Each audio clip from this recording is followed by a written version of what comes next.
Hello everyone, welcome to another amazing video. If you enjoy the content, I ask that you subscribe to the channel and turn on the notification bell so you don't miss the upcoming parts and new videos. Now, without further ado, let's get into today's video. Are you ready? Let's go. We are in a room where there is a person lying down, apparently sick, and several people around. The one lying down is named Xiao. A woman is by his side, crying, for we do not see old Xiao in his better days. The fifth disciple, Shan, says that the old man is already exhausted and asks the senior disciple Kivan what they should do. Kivan says the answer is obvious. Sivan says he will go out to look for another elder to learn from, as staying there praying for this old body would not help Sivan get any stronger. Kivan thinks that this kind of person who goes out on a simple mission and comes back crippled and wounded is a complete waste of time for them. Kivan knows that if it weren't for him exposing the martial arts of the elder, surely the old man would not die like this. The second and third disciples, Haoran and Feng, just agree with Kivan. The fourth disciple, Zheng, says that it was about time for this old man to die. Zheng had been looking forward to this for a long time. Zheng emphasizes that all those who still cherish this monk time should be treated as one. The young master would become the disciple of the second elder, who has the highest number of female disciples. The girl who was there listening to all this gets angry at everything and clenches her hand while cursing everyone there. She stands up and shouts at everyone that if it weren't for Xiao, none of them would be able to surpass the cultivation limit and become immortals. She points out that it might now be too late, and the old man may turn into a pile of bones. She screams that all there were just ungrateful animals. This leaves everyone extremely angry. Feng approaches her and slaps her face, throwing her backward. As she fell to the ground, Feng tells her to have more respect. Feng was clearly irritated by her words and asks who she thinks she is to speak to him that way. Chivan draws Feng's attention, saying, "If this poor thing wants to stay with the old man, let her stay." As Kivan was picking up some things, he says he had already taken everything of value that the old man could have. Feng, while carrying some things, smiles, saying the useless old man was a perfect match for his useless slave. The woman was still on the ground, trembling as she tried to stand up, thinking all there were nothing but traitors. She finally manages to get up from the ground and, with tears in her eyes, wonders how these traitors could do this. As she was on the ground, the elder calls her. She runs back to the bed's edge, asking if Xiao was okay. Because the ungrateful ones had already left, and she would take care of him. Xiao says that after he took her to the top of the mountain, he never asked if she wanted to become his disciple, nor did he even try to guide her cultivation. Xiao sighs and asks if she hates him. She's a bit embarrassed to answer and says she knows her roots and bones were not so good for cultivation. This woman's name is Ji. She explains that, in the beginning, Xiao saved her from a slave trader, and for that, Ji has always been deeply grateful. Since that moment, Ji never had any complaints. She emphasizes that she only hates the injustice of the heavens and the treacherous villains, for a good person never dies a good death. Xiao begins to sit up in bed and says that if he had accepted her as a disciple before. Xiao begins to cough before finishing the sentence. Zhi is worried about him. As Xiao looks at his hand, he notices there was blood on it and says, "It seems he is about to die." Zhi kneels on the ground and kneels before Xiao. Zhi starts shouting, saying that if Elder Xiao does not hate her, then accept her as his disciple now. In the future, she will surely kill all those traitors who left here and avenge Elder Xiao. She makes it very clear that she will not stand up until Xiao accepts her as his disciple. This leaves Xiao somewhat impressed. Xiao turns to the front, places his hand on his chest, and says he might be on the brink of death, but he is not stupid. Then, Xiao asks Ji if he accepts this, wouldn't he just be hastening Xi's death? Ji, concerned for Xiao, asks him to stop moving around. Xiao takes a small bottle in his hand and says that this pill bottle is the last essence of condensation. Even though it's not great, it's the only thing he could offer her at the moment. Seeing this, Ji's eyes fill with tears. Ji asks Xiao to lie down and not worry so much about her, but Xiao tells Ji it's okay. He wouldn't die so quickly. After saying this, Xiao starts to cough and feels something very strong, dropping the bottle. The bottle breaks on the floor while his eyes start to close. He sees Zi saying she was wrong and didn't need to become his disciple, but he needed to wake up anyway. Xiao starts to wonder if this really is his death. He thinks Ji is crying too loudly and it's hurting his ears. Xiao thinks he's very annoyed, and the reason for this is for not having accepted Ji as his apprentice earlier. He thinks his end has really come, but suddenly, a voice says, officially launching the disciple bonus system. Xiao is a bit confused seeing this and wonders what it could be, but he receives an infinite gold pill. Just one of these pills contains the equivalent of spiritual energy of about 10,000 essence gathering pills. This pill contains so much energy that it can be used to advance a whole realm of cultivation or heal any kind of injury.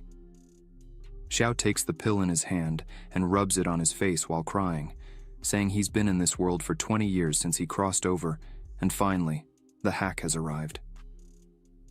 20 years ago, I, Xiao, arrived in this world due to a car accident. I thought I was the main character of an illustrious family with exceptional talents. I even reached the foundation building stage before I was 10 years old.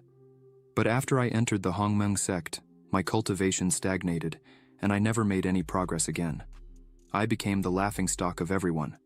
However, the heavens have given me a second chance. Xiao asks the system what this reward he received is. The system informs that, as the name suggests, the host will receive things in return for everything given to his disciple in the name of the master. Xiao asks if this also applies to skills and knowledge that his disciples receive. The system responds that, yes, it also counts under the teachings of the host. If the disciple's cultivation values advance or gain insights, the host will receive double the value. In simple terms, if the host transmits the equivalent of 200 days of cultivation to the disciple, the host will receive back the 200 days of cultivation. Similarly, if the disciple gains understanding of some type of sword technique under the teachings of the host, the same will receive X times in return. This means that the host will directly understand the sword skill to the level X. Xiao places his gold pill in his hand and asks the system if he gave this pill to his disciple, he would receive X times in return. The system says that, no. Items received as a reward from the system cannot be rewarded again. However, if the master teaches a disciple the skills that were given by the system, and the disciple gains new insights, it is not considered something from the system. Then, the master will receive a second reward. Xiao says he understands, and it's not something as simple as an infinite reward loop. Xiao decides to eat the pill, as he should take advantage of the opportunity. After consuming the golden pill, Xiao starts to emit a strong glow and rises from the realm to the golden core in one go. While all this was happening, Ji was still kneeling near Xiao's bed, trembling and crying, begging him to wake up.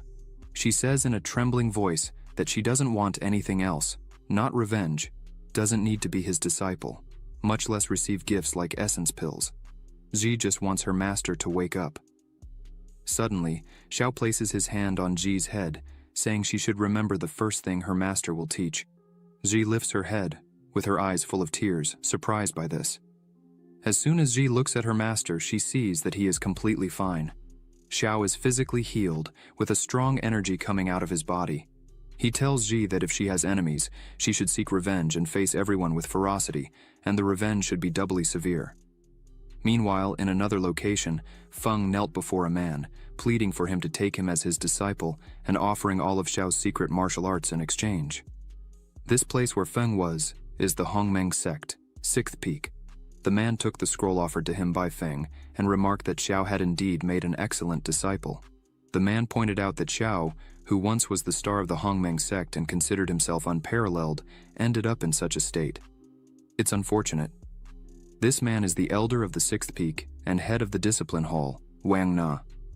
The elder told Feng that if he truly wished to become his disciple, it could indeed be possible. But the elder showed a ruler called the Ruler of Repentance. This ruler is capable of dissecting a person's spiritual roots. The elder said that if Feng could extract Xiao's spiritual root, then he would accept Feng as his personal disciple. However, Feng should be careful when holding this ruler, as once it comes into contact with blood, it won't easily come off without a proper method. Feng held the ruler and told the elder not to worry, as he, Feng, would not let the elder down. However, suddenly, a very strong attack came from behind Feng, hitting him in the back and throwing him into a wall. This attack left Feng severely injured. When Feng looked down, he was utterly terrified by what he saw. In the attack, his body was wounded, and his blood came into contact with the ruler, which was sucking his energy out of his body. This caused Feng to fall to the ground, screaming in pain and crying in despair. As he lay on the ground, he screamed, saying he couldn't die there as his path to immortality had just begun. Elder Wang Na, confused by all this, asked who could have done this. Looking up, the elder saw Xiao and Ji flying. Xiao looked at Wang Na and said that if he really wanted his spiritual roots, Wang Na should come and get them himself. Wang looked up and apologized to Xiao, saying it was just a joke he was playing on Feng and nothing serious. But, while saying this, Wang was actually wondering how Xiao had such a strong aura, as Feng had said Xiao was on the verge of death. It didn't make any sense. Xiao replied that if that was the case, then all was well. But unfortunately, Xiao wasn't joking. Wang Na. Xiao began to use his magic power and several swords appeared around him. Wang Na, seeing this, was impressed, as this was the Kanglang sword art technique. This reminded Wang Na of something. When I and Xiao entered the Hongmeng sect, Xiao gained the sect master's favor by creating the Kanglang sword art and received most of the cultivation resources. Luckily, I advanced to the Golden Core realm first, and Xiao became useless. Wang Na created a barrier around himself to defend against Xiao's attack. While Wang Na was inside his barrier, he told Xiao not to be foolish to attack him, as Wang Na had already advanced to the second level of the Golden Core. This meant that Xiao would have no advantage in this attack. As soon as Wang Na finished his sentence, his barrier was easily broken by Xiao's attack. This left Wang Na completely terrified by Xiao's strength. While Wang Na wondered how this could be happening, Xiao, with a slight smile on his face, asked if this was what a person of the second level of the Golden Core could do. Xiao's attack began, and the sword started flying around Wang Na, who was in shock thinking that the power Xiao was demonstrating was of the third level of the Golden Core, or even higher. As Wang Na pondered the power demonstrated by Xiao, one of the swords hit his hand, causing him to scream in pain. Wang Na emerged from the midst of the swords and shouted at Xiao, saying that if he dared to kill Wang Na, the sect would not forgive him for such an act. Xiao quite calmly questioned Wang Na if that could really be true, and highlighted that he was curious to know what the sect would be capable of doing once Wang Na was dead. Xiao turned his attack back to Wang Na, who, with no other option, decided to use a mysterious artifact. Upon using this artifact, a shield rose in front of him, protecting him. Wang Na thought to himself that unfortunately, this artifact only had 3 charges, and this was the last remaining charge. Wang Na considered this a huge loss, as he had intended to use this last charge when he was advancing to the nascent soul stage. Xiao observed this and thought to himself that Wang Na really did have some tricks up his sleeve. Xiao remarked that it seemed Wang Na had received quite a few gifts over the years. Suddenly, black lightning started to strike everywhere. Wang Na yelled Xiao's name, questioning if he really intended to continue with this. Xiao, with a determined look, questioned why he should stop. Xiao continued his attack, leading to a massive explosion. Amidst it all, Wang Na couldn't believe this was happening to him. Xiao's attack began to destroy everything around. After the attack ended, everything nearby was destroyed, and a huge hole was created on the ground. In the midst of all this, Wang Na was severely injured, cocking in pain. When Wang Na saw Xiao approaching, he was completely terrified and began screaming for Xiao not to come any closer. Xiao, as he approached, asked if the shield Wang Na was using was a top-tier artifact, classified as mysterious, because it managed to keep him alive in this world. Artifacts are divided into 5 levels: mortal, mysterious, earthly, celestial, and finally, immortal. Within each level, there are 4 grades: low, medium, high, and supreme. The shield used by Wang Na was of the mysterious class, high grade. Even within a sect, this would normally be considered a sect-defending treasure. Xiao hadn't expected Wang Na to have such a valuable treasure tucked away. Xiao didn't care much about that. In any case, it was going to end there. Xiao drew his sword and aimed to deliver a finishing blow, but Wang Na created one last barrier around himself and pleaded for Xiao to spare his life. Xiao paused because he heard a voice. This was Zhang He, the leader of the Hongmeng sect. He told Xiao not to act impulsively, as fights among sect members went against the sect rules and could lead to expulsion for both. Xiao turned to the sect leader and laughed, creating a small amount of energy in his hand. Wang Na, seeing Zhang He, thought the gods had given him a glimmer of hope. So he began to beg for help, saying Xiao was beating up everyone there. But in the blink of an eye, Zhang He used his power to strike Wang Na's face, telling him to shut up. Zhang He stated that Wang Na should come to the inquiry pool of the disciplinary hall so they could better analyze and see who truly deserved to be expelled from the sect. Wang Na, severely beaten on the ground, said in a trembling voice that it wasn't necessary. Zhang. He turned to Xiao and congratulated him for breaking through the Golden Core realm after so many tribulations. Xiao thanked Zhang He and said that if he hadn't evolved, he would probably have become someone's target, and his spiritual roots would have been removed. Wang Na shouted that it was a misunderstanding, and he would accept the sect's punishment. However, Wang Na said he hoped Xiao wouldn't use this against him in the future. Xiao crossed his arms and said that, out of respect for the sect leader, he would leave Wang Na alive for now. Xiao, looking back, saw Feng dragging himself on the ground. Xiao pointed out that Feng had committed an even greater crime than Wang Na, as betraying his master and repaying kindness with hostility was unacceptable. Therefore, Feng should be banned from entering the sect, and all his cultivation should be completely extracted. Feng tried to ask for the sect leader's help, but Zhang He simply said it was up to Xiao to handle as he wished. Ji, hearing this, started to run and said there was no need for her master to act. Feng, seeing this, called Ji useless and launched an attack against her. Ji stood completely still as the attack approached. Then, she began to gather magic in her hand and effortlessly defended against Feng's attack. This left Feng completely paralyzed, as Ji had been considered useless until recently. Feng asks when she had learned the Kanglang sword art. Hearing this, Xiao begins to explain that 3 days ago Zhai was sitting. The system pops up with Zhai's specifications. Name, Yan Nu, true identity, disciple, comprehension, 260, root, 15, talent, innate immortal sword. Inactive activation requires reaching the foundation establishment stage to gain recognition from the Lin family's ancestral sword embryo. Xiao thinks to himself how incredible innate immortal sword talent is. Ji asks what an innate immortal sword is. Xiao, with a suspicious look, says it's nothing much, just thinking that Ji might have talents with swords. Xiao says he would look for Feng so Ji couldn't be defenseless. Xiao cuts down a tree with his Kanglang sword art. He explains that this technique was created by him years ago and emphasizes that even if Ji could learn a little, it would be great. Ji forms a small sword with her magic and asks if it's something like this. Xiao says yes, she's doing very well. The system notifies that Ji has entered into the Kanglang sword art. Another window opens, stating that teaching the disciple the Kanglang sword art, a mortal grade sword art, rewards tenfold. The host is rewarded with the sky-slicing technique, high-level mysterious grade. This makes Ji the real treasure there. Ji approaches Feng, preparing to step on him, and starts saying that even with all the guidance from Master Xiao, Feng still couldn't learn to use this technique. Ji stares down at Feng, who begs Ji to stop.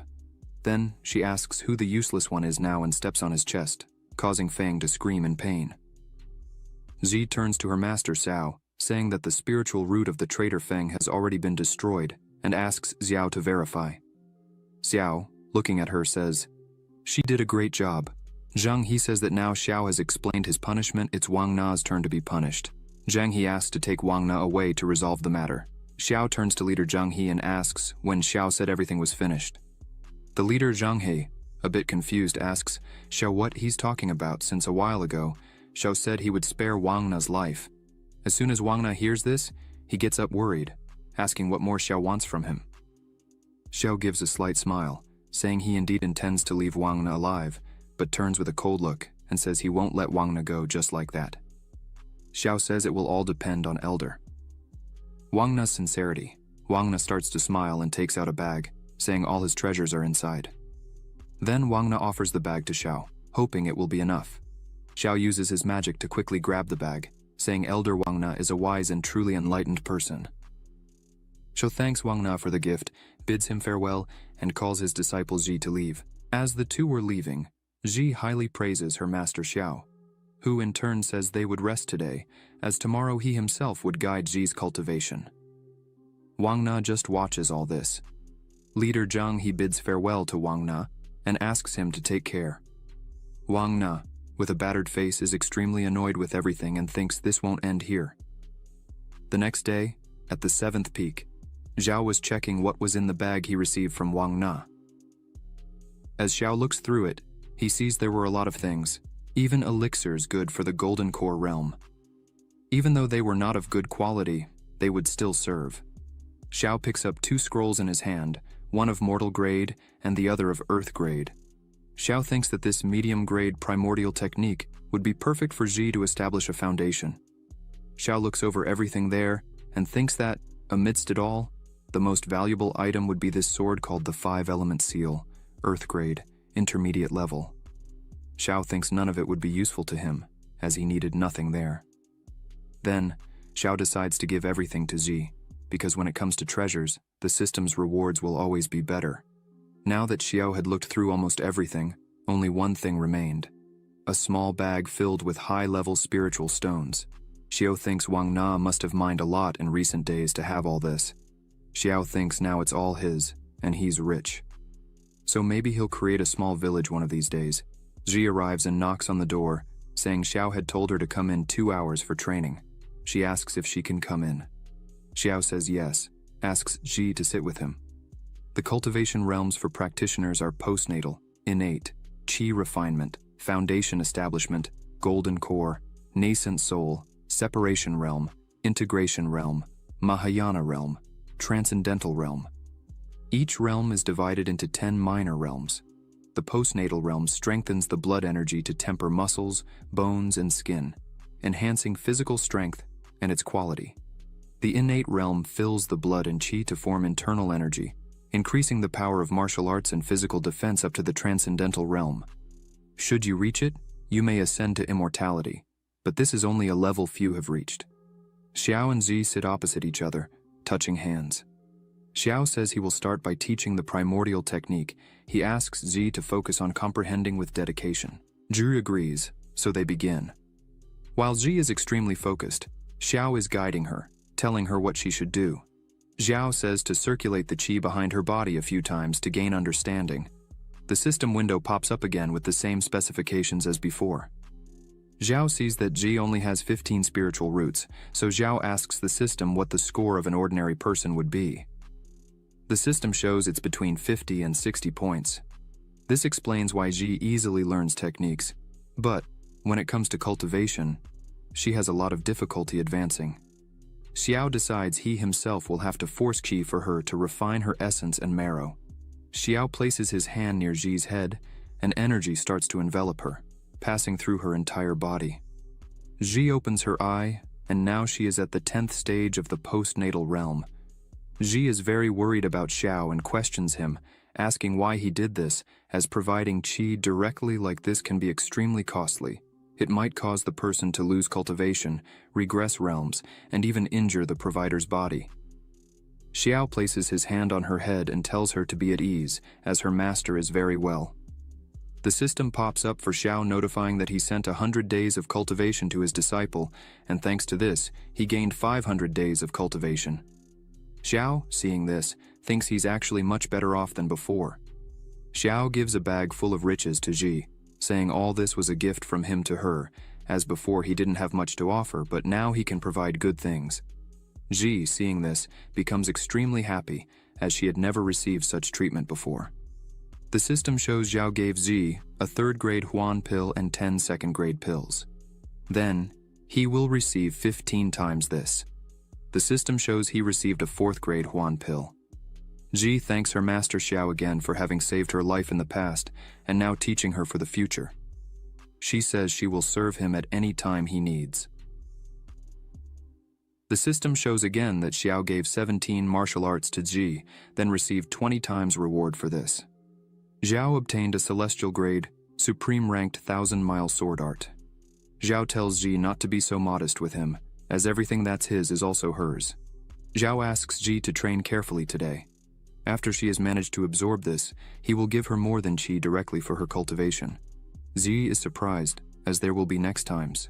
The system shows Xiao gave Ji the martial art 5-element seal, mid-rank earth grade, and for this, he was rewarded 20 times, receiving a gentle wandering sword, supreme rank earth grade. Ji doesn't understand how her master can give her so much qi. So, she tells him to be more careful, as this might be charged, it doesn't seem safe. Xiao smiles, saying he is very well, and if Ji does not believe him, she just has to wait a little, as he will soon go into seclusion for 3 days. Xiao guarantees that he will rise to level 5 of the Golden Core realm. Ji gets excited and says she will protect Xiao while he is cultivating. If anyone comes close, she will take care of it. Xiao tells Ji to be careful and not to stress too much and to practice properly. Ji says it's okay and will practice right now. Xiao opens the system window to check all his rewards. Xiao takes the Huan pill in his hands and thinks he had heard about it before. This pill can only be cultivated by someone who has a nascent soul. The heavenly materials required are the rarest to find for 4th grade elixirs. Xiao thinks that even if he searched the entire Hongmeng sect, he probably wouldn't find even 5 of these pills. But that still wasn't really what Xiao was eyeing, as the reward Xiao most wanted is the 1,000-mile sword art. This art is practically the pinnacle of all fencing. If Xiao combines the 1,000-mile sword art with his new high-level earth-grade sword, Gentle Wandering Sword, it becomes basically unbeatable. Xiao gets excited about all this and decides to test the real power this combination could have. Xiao sends a small attack at a stone and easily destroys the stone. Xiao is surprised by the 1,000-mile sword art, as this skill emphasizes the way the sword is manipulated. Xiao thinks that if he gathers more swords, or gets more valuable swords, it would be child's play to challenge stronger realms. But that would be for another time, as now Xiao will assimilate the cultivation received from the system. Xiao is quite confident this time. He believes he might reach, or even surpass the 5th stage of the Golden Core. Meanwhile, in the Wang sect market, Zhang and Li Shan were walking carefree until, out of nowhere, 2 women start commenting on Xiao, saying he recently ascended to the Golden Core, and that Xiao had a confrontation with Elder Wang at the 6th peak, and apparently Xiao defeated Wang in a humiliating way. This caught their attention. The 2 women highlighted that Xiao was willing to sacrifice his own spiritual roots to assist his disciple. The other woman says that's so perfect and envied people who had a master like that. The 2 were completely in love with Xiao. Li Shan, upon hearing this, starts to think, could Xiao really have been able to help and pass his skills to that Ji? The other 2 women who were with Wang Zheng ask him and Li Shan why they left the 7th peak. Wang Zheng answers the women that everything they were hearing was a lie, as Xiao was a complete idiot who mistreated his students, and that's why they left there. While Wang Zheng and Li Shan were with these women, Lin Haran was just. Watching all this, he starts to think that Xiao, besides having a new disciple, was still able to move to the Golden Core. Not to mention that Elder Wang was not able to defeat him. Lin Haran wonders if this could really be true. So, he decides to see with his own eyes. At the gate of the 7th peak, a man stands in front of Xiao and Ji. This man says he was sent there on behalf of the sect leader Zhang He. This man introduces himself and says he is Ye Chen, the senior disciple of Zhang He. Ye Chen says he came to warn that the great sect competition will be in 100 days, so Xiao should prepare for such an event. Ye Chen looks at Ji and apologizes for what he is about to say, but in Ye Chen's view, Ji is a seemingly weak person. By her talent in the great competition, Ye Chen thinks she will lose and cry over the defeat. Ji gets angry when she hears this, but Xiao steps forward and says that Ye Chen has a somewhat limited view. Ye Chen is a little startled by this. Xiao says that Ji was a person completely without cultivation 3 days ago, and now is already at the 10th stage of the postnatal stage. Xiao asks Ye Chen what he thinks of Ji's rate of evolution if she really seems irrelevant. Ye Chen is dumbfounded and can't believe what he heard and asks Xiao if he is joking. Xiao says that if Ye Chen doesn't believe him, then Zi is free to show who's boss. Zi obeys immediately and starts to emit flames from her body. Ye Chen, scared seeing this, says that this really is the 10th stage of the postnatal realm, but Ye Chen can't understand how this is possible. Lin Haran, who was hiding and watching all this, is also surprised. Xiao turns back to return to his realm and says that anything is possible. Zhi makes a face, proving Ye Chen wrong and saying it served him right. Lin Haoran, still hidden, thinks that a useless person like Zhi could not have risen in such a way with her own talent. Clearly, Xiao used his qi to help Zhi. Lin Haoran thinks that the person who directly transfers their qi to another person faces major problems, including in their cultivation. Lin Haoran can't believe Xiao went to such lengths to help Zhi. Then, Lin Haoran thinks it would be a good time to extort some things from Xiao. After all this, in the hall of the third peak, Lin Haoran is before Elder Meng Yu, who is asking Lin Haoran if everything he said is true, that Xiao took everything from Wang Na and transmitted the peak of the supreme technique to his disciple. Meng Yu asks if there is anything they can do. Lin Haoran tells Meng Yu that he is the strongest in the sect and should receive the most resources. What Xiao is doing is just squandering the sect's resources. Hearing this, Meng Yu gives permission for Lin Haoran to personally take care of it. Meng Yu emphasizes that if Lin Haoran really manages to defeat Xiao, then he will be accepted as a direct disciple. Lin Haoran thanks him for the opportunity. Meanwhile, in the training room of the seventh peak, Xiao and Zhi are sitting. Xiao asks Zhi if she is ready, as today she will break through to the inner realm and cleanse her meridians. Xiao notes that if everything goes right, in the future, Zhi will be able to cultivate with less effort and more ease. However, for that to happen, she will have to endure very strong pain. Zhi says she is ready and remembers everything Ye Chen said before and promises that as soon as she gets stronger, she will not accept this anymore and everyone will pay attention to her. Xiao sees that although Ye Chen has been spoiled by the sect leader, the encounter between Zhi and Ye Chen was very good. It made her more motivated, and it is this motivation we need. Xiao thinks this really is the moment for Zhi to break through to a higher realm and perform a cleansing on her meridians. Xiao takes a small bag in his hand, and from it takes out a 4th-class meridian cleansing pill. Xiao was able to buy them thanks to the riches he took from Wang Na. Xiao decides to start and prepares to begin the training. As soon as it starts, Zhi tries to concentrate as much as possible. Joy thinks this is more painful than she was thinking, but after the pain passes, Zhi feels as if her whole body becomes lighter. A system window opens, informing that Xiao transferred 200 days of cultivation to Zhi, increasing her aptitude by 70 points as a reward. This was doubled, resulting in 400 days of cultivation and the low-class autumnal water sword technique of Earth rank. Xiao, seeing this, thinks it is finally done. Xiao is very satisfied, as the feeling of gaining something is very good. Now Xiao is at the 6th level of the Golden Core. Zhi finally opens her eyes and feels much better, as she is now at the 1st innate level. Zhi asks if this is a technique to purify the meridians and marrow, and completes asking if now that she has reached the celestial realm, if this was enough to face Ye Chen. A window opens again, showing Zhi's information. Name, Zhe Nu. True identity. Disciple. Understanding. 260. Aptitude. 85. Talent. Innate body sword. Not activated activation condition. Reach the foundation realm. Obtain recognition of the ancestral sword embryo of the Lin family.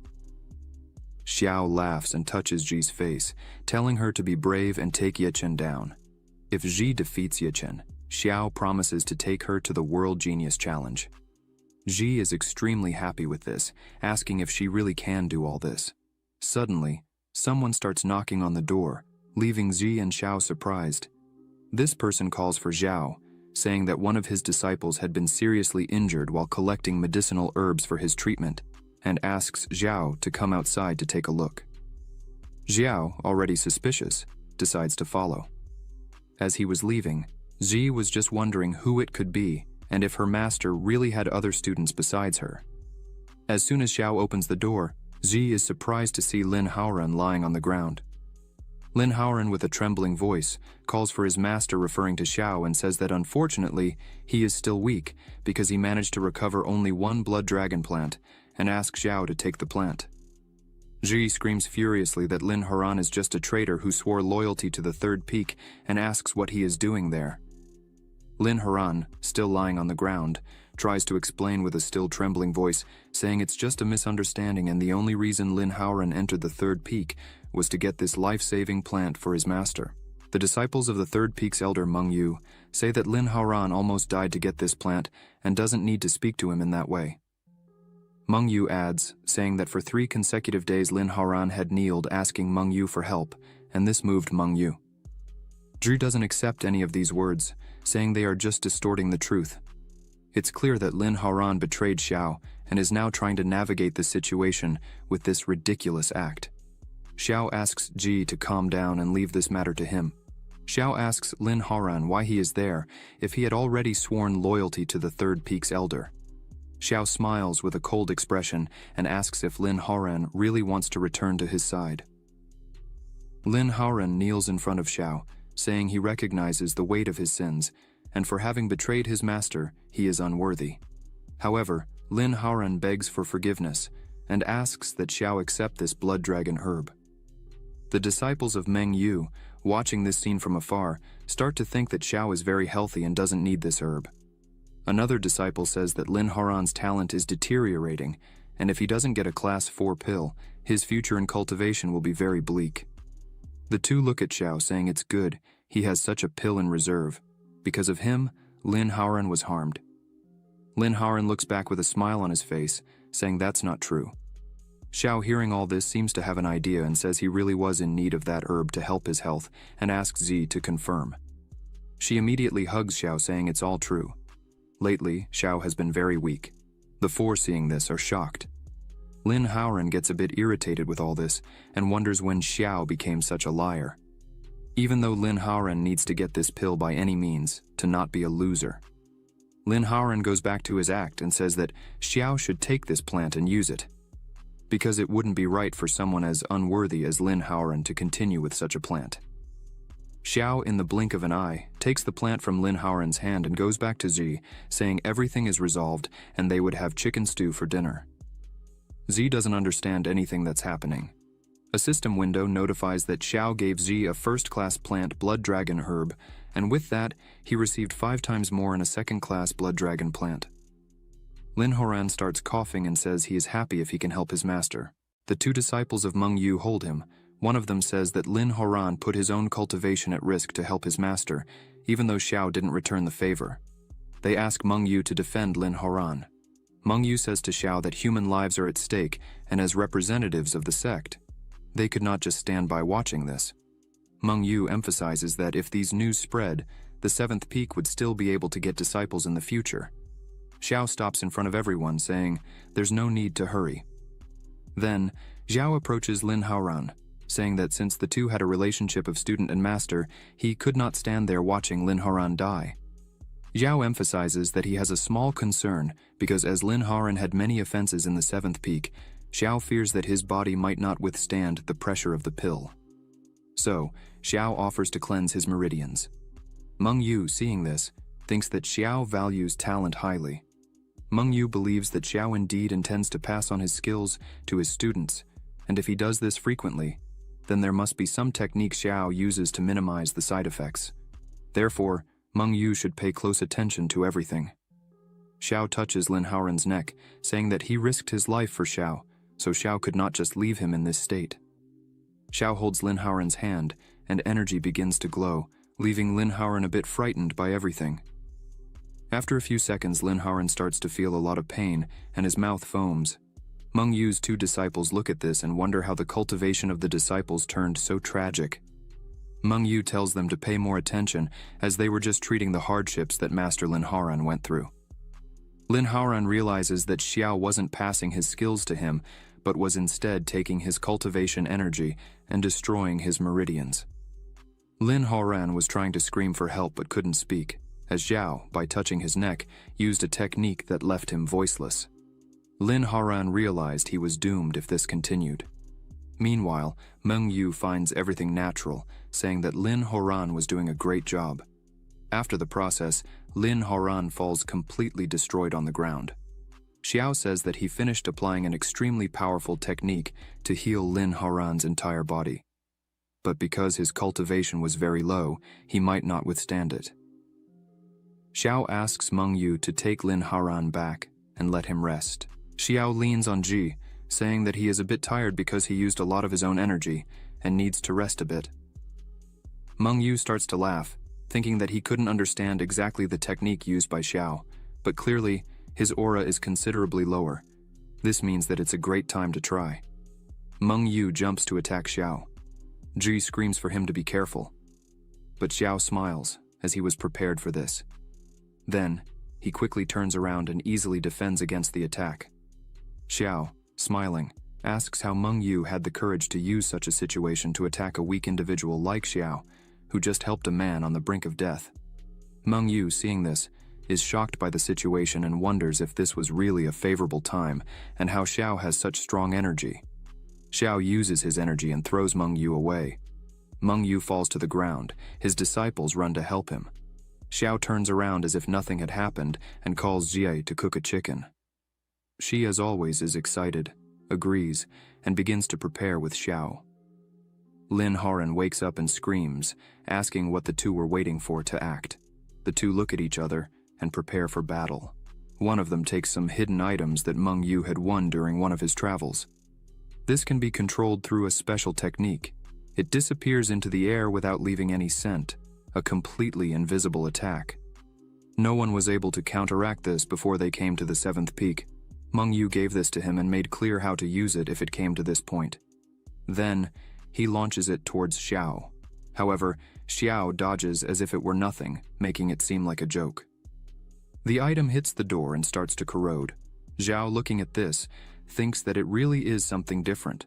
However, as soon as he consumed the limitless golden pill, his senses improved greatly, allowing Zhao to perfectly sense killing intent. Otherwise, Zhao could be in serious trouble.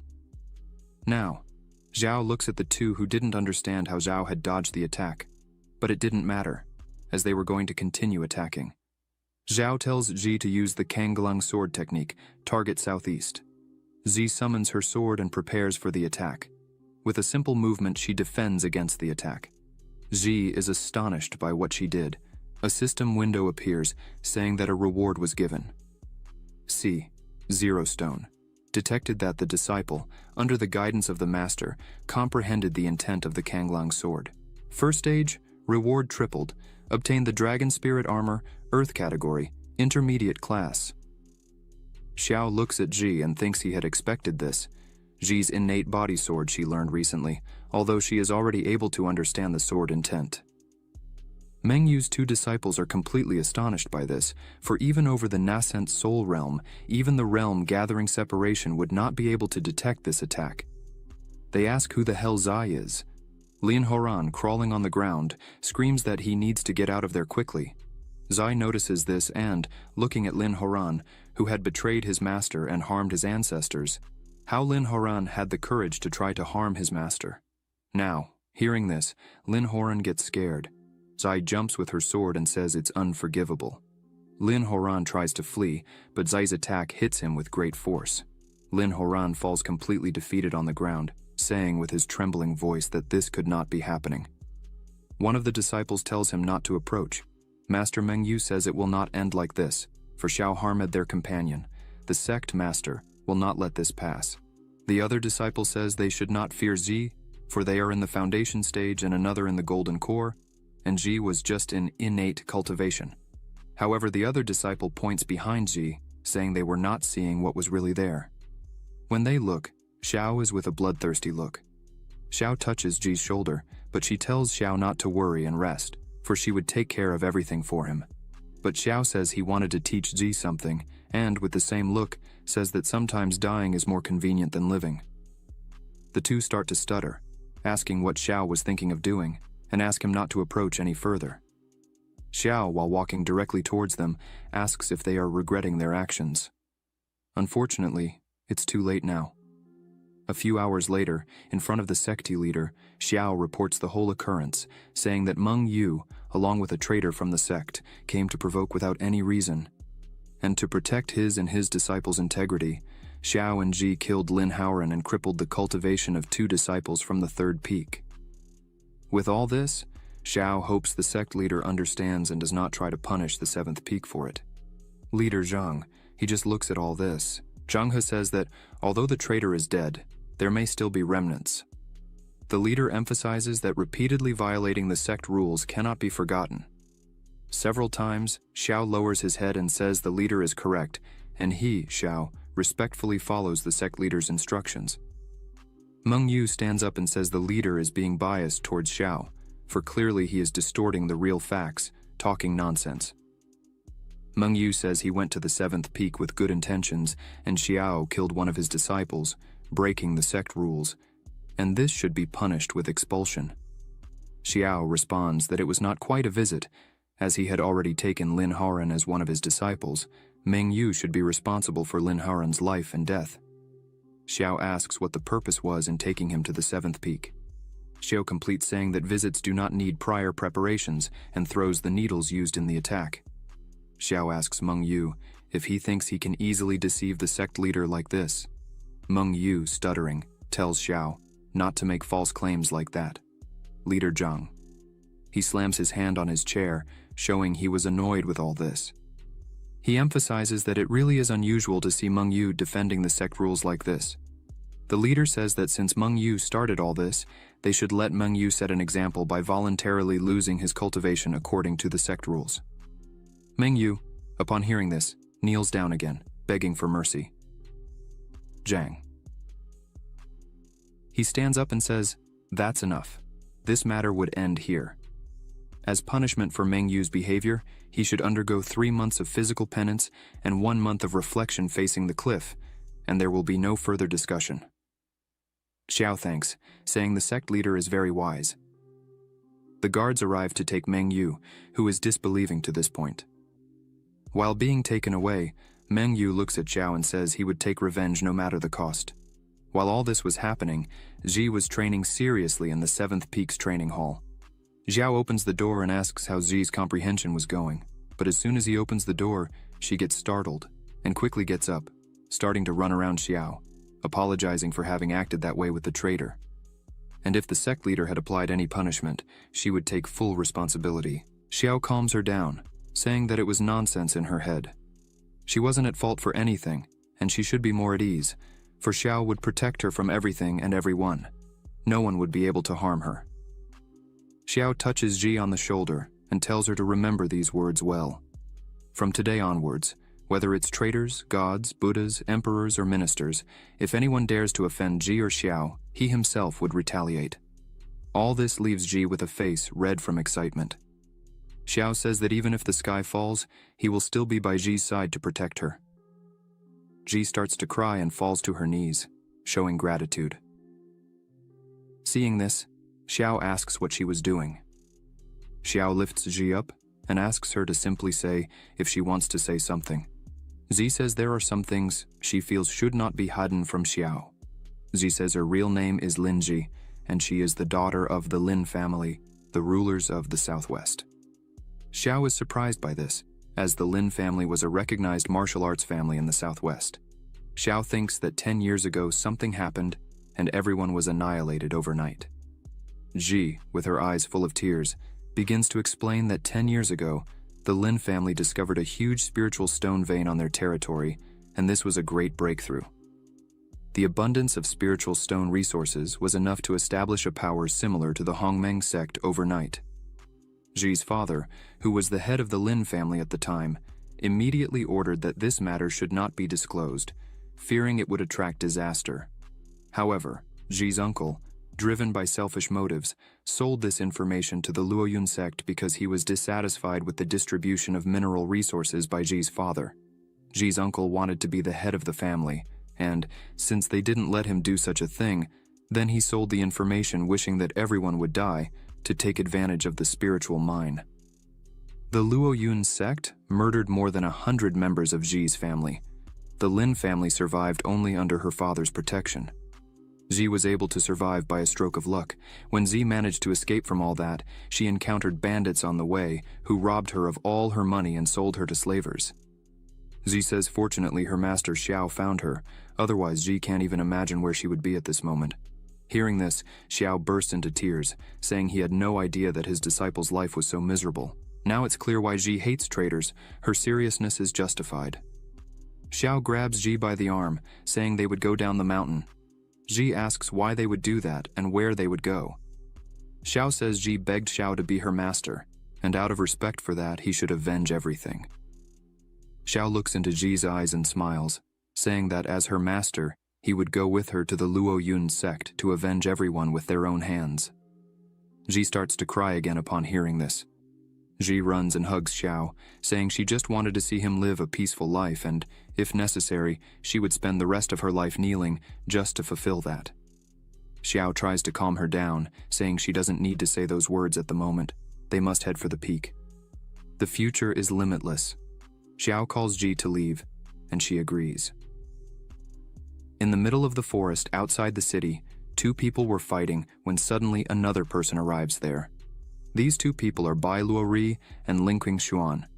As soon as Bai Luori sees the leader, he raises his sword enraged, saying he should have known who was behind this, for letting all these other people die one by one, consuming their energy. Only this guy is capable of doing such a thing, isn't that right, Zhang Yi? This man is named Zhang Yi. He is from the Sun and Moon Ghost sect. Zhang Yi smiles, saying it's no wonder Bai Luori was a disciple of Fairy Zhu, as Bai Luori was able to kill several men there. Zhang Yi highlights that the green twin swords technique certainly deserves its reputation. Zhang Yi leaps towards the two, declaring that it all ends there. Bai Luori and Lingqing Xuan brace for battle, but suddenly, a beam of energy shoots between the three, causing everyone to halt. Zhang Yi turns angrily, questioning who did that. Lingqing Xuan and Bai Luori, startled, gaze at the hole created in the stone. Ji appears, frustrated with energy in her hand, lamenting that she unfortunately missed her attack. Xiao, quite calmly, mentions he had warned that Ji's attack was timed too early, which is why she missed. Zhang Yi turns and comments that all this was caused by such a beauty, mockingly asking how she plans to compensate him.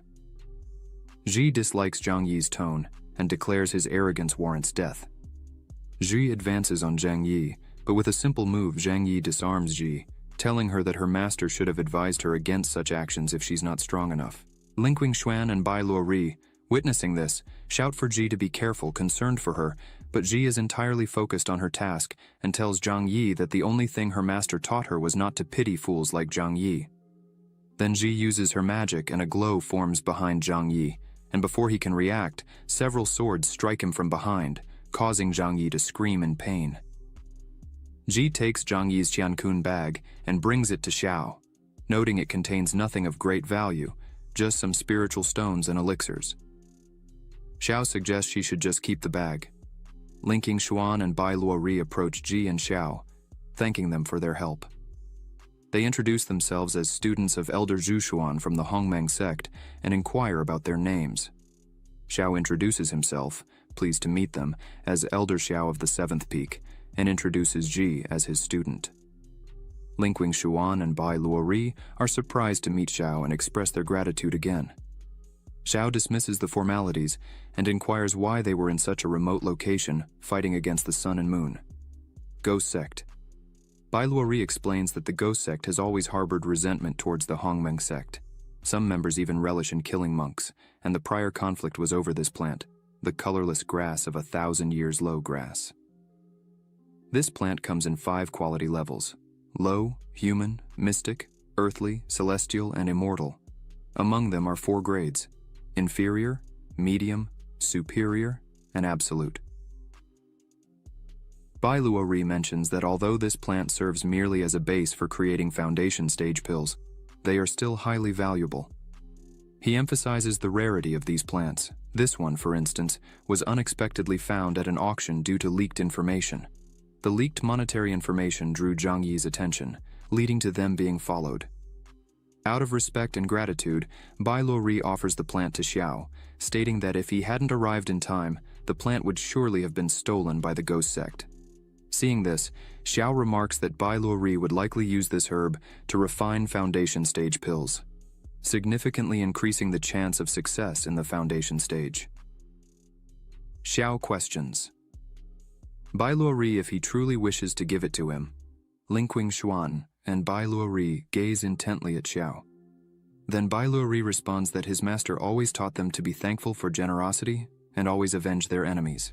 With that, Bai Luori pleads for Xiao to accept the herb as a token of gratitude. Xiao agrees to accept, but since they are esteemed students of Elder Zhu, as soon as Xiao refines the pills, he will share them. Bai Luori thanks again and attempts to hand the herb to Xiao, but Xiao looks back and suggests it's a bit early to receive such a gift and calls for everyone's attention, as he intends to teach 3 lessons to all present. Xiao advises that in the future, when they kill someone, they should focus on eradicating the root of the problem and demonstrates by launching a sword with his magic at a tree, slicing it in half. 2 people appear beside the tree that was just cut down. Bai Luori, with a frightened face, yells asking when they hid there. The woman, still crouched, says that he was acting extremely arrogant even though he is at the 1st level of the Golden Core. These 2 are called Bai Yanzi, who is at the 3rd level of the Golden Core, and Qing Yang. She is at the 4th level of the Golden Core. Bai Yanzi says he doesn't know how Xiao had the courage to kill their disciple. Fortunately, they were nearby. So unfortunately, it's time for Xiao to die. Xiao says he heard about the 2 elders of the Lunar and Solar Phantom sect a while ago, known as the Yin and Yang deities. Their soul recovery abilities are unmatched, and capturing targets is just a matter of time. It must be you 2, right? Xiu thinks that before leaving the 7th peak, he used techniques to hide his aura. Clearly, these 2 don't have that much discernment. Bai Yanzi looks at Xiao and says that even knowing their reputation, he still does not show fear. This makes Bai Yanzi even more excited for the combat. Bai Yanzi swings his chains trying to hit Xiao, but he easily dodges the first attack. Xiao looks at the trunk of the tree that the chain touched and notices something different. Bai Yanzi creates a kind of whirlwind with his chains, leaving Xiao in the middle of them. Bai Yanzi says that these chains were fused with blood and qi of thousands of people. Even a nascent soul cultivator will be turned into bones if they touch them. Xiu continues to dodge all the chain attacks and thinks that Bai Yanzi's words are very extravagant. As long as he keeps dodging, everything will be fine. But just as Xiu finishes saying these words, he feels something strange and, looking down, sees several magical skeletons coming out of the ground and holding his feet. Qing Yang, with her staff in hand, says that this staff allows her to use the souls of thousands of people as a sacrifice. Once you enter, you will never come out. Xiao, seeing this, gives a little laugh and says they still managed to coordinate attacks together. Not bad. Qing Yang screams for him to die, as now Xiao was being grabbed by several souls and chains were everywhere surrounding him. Zhi and the other 2 were completely desperate seeing this.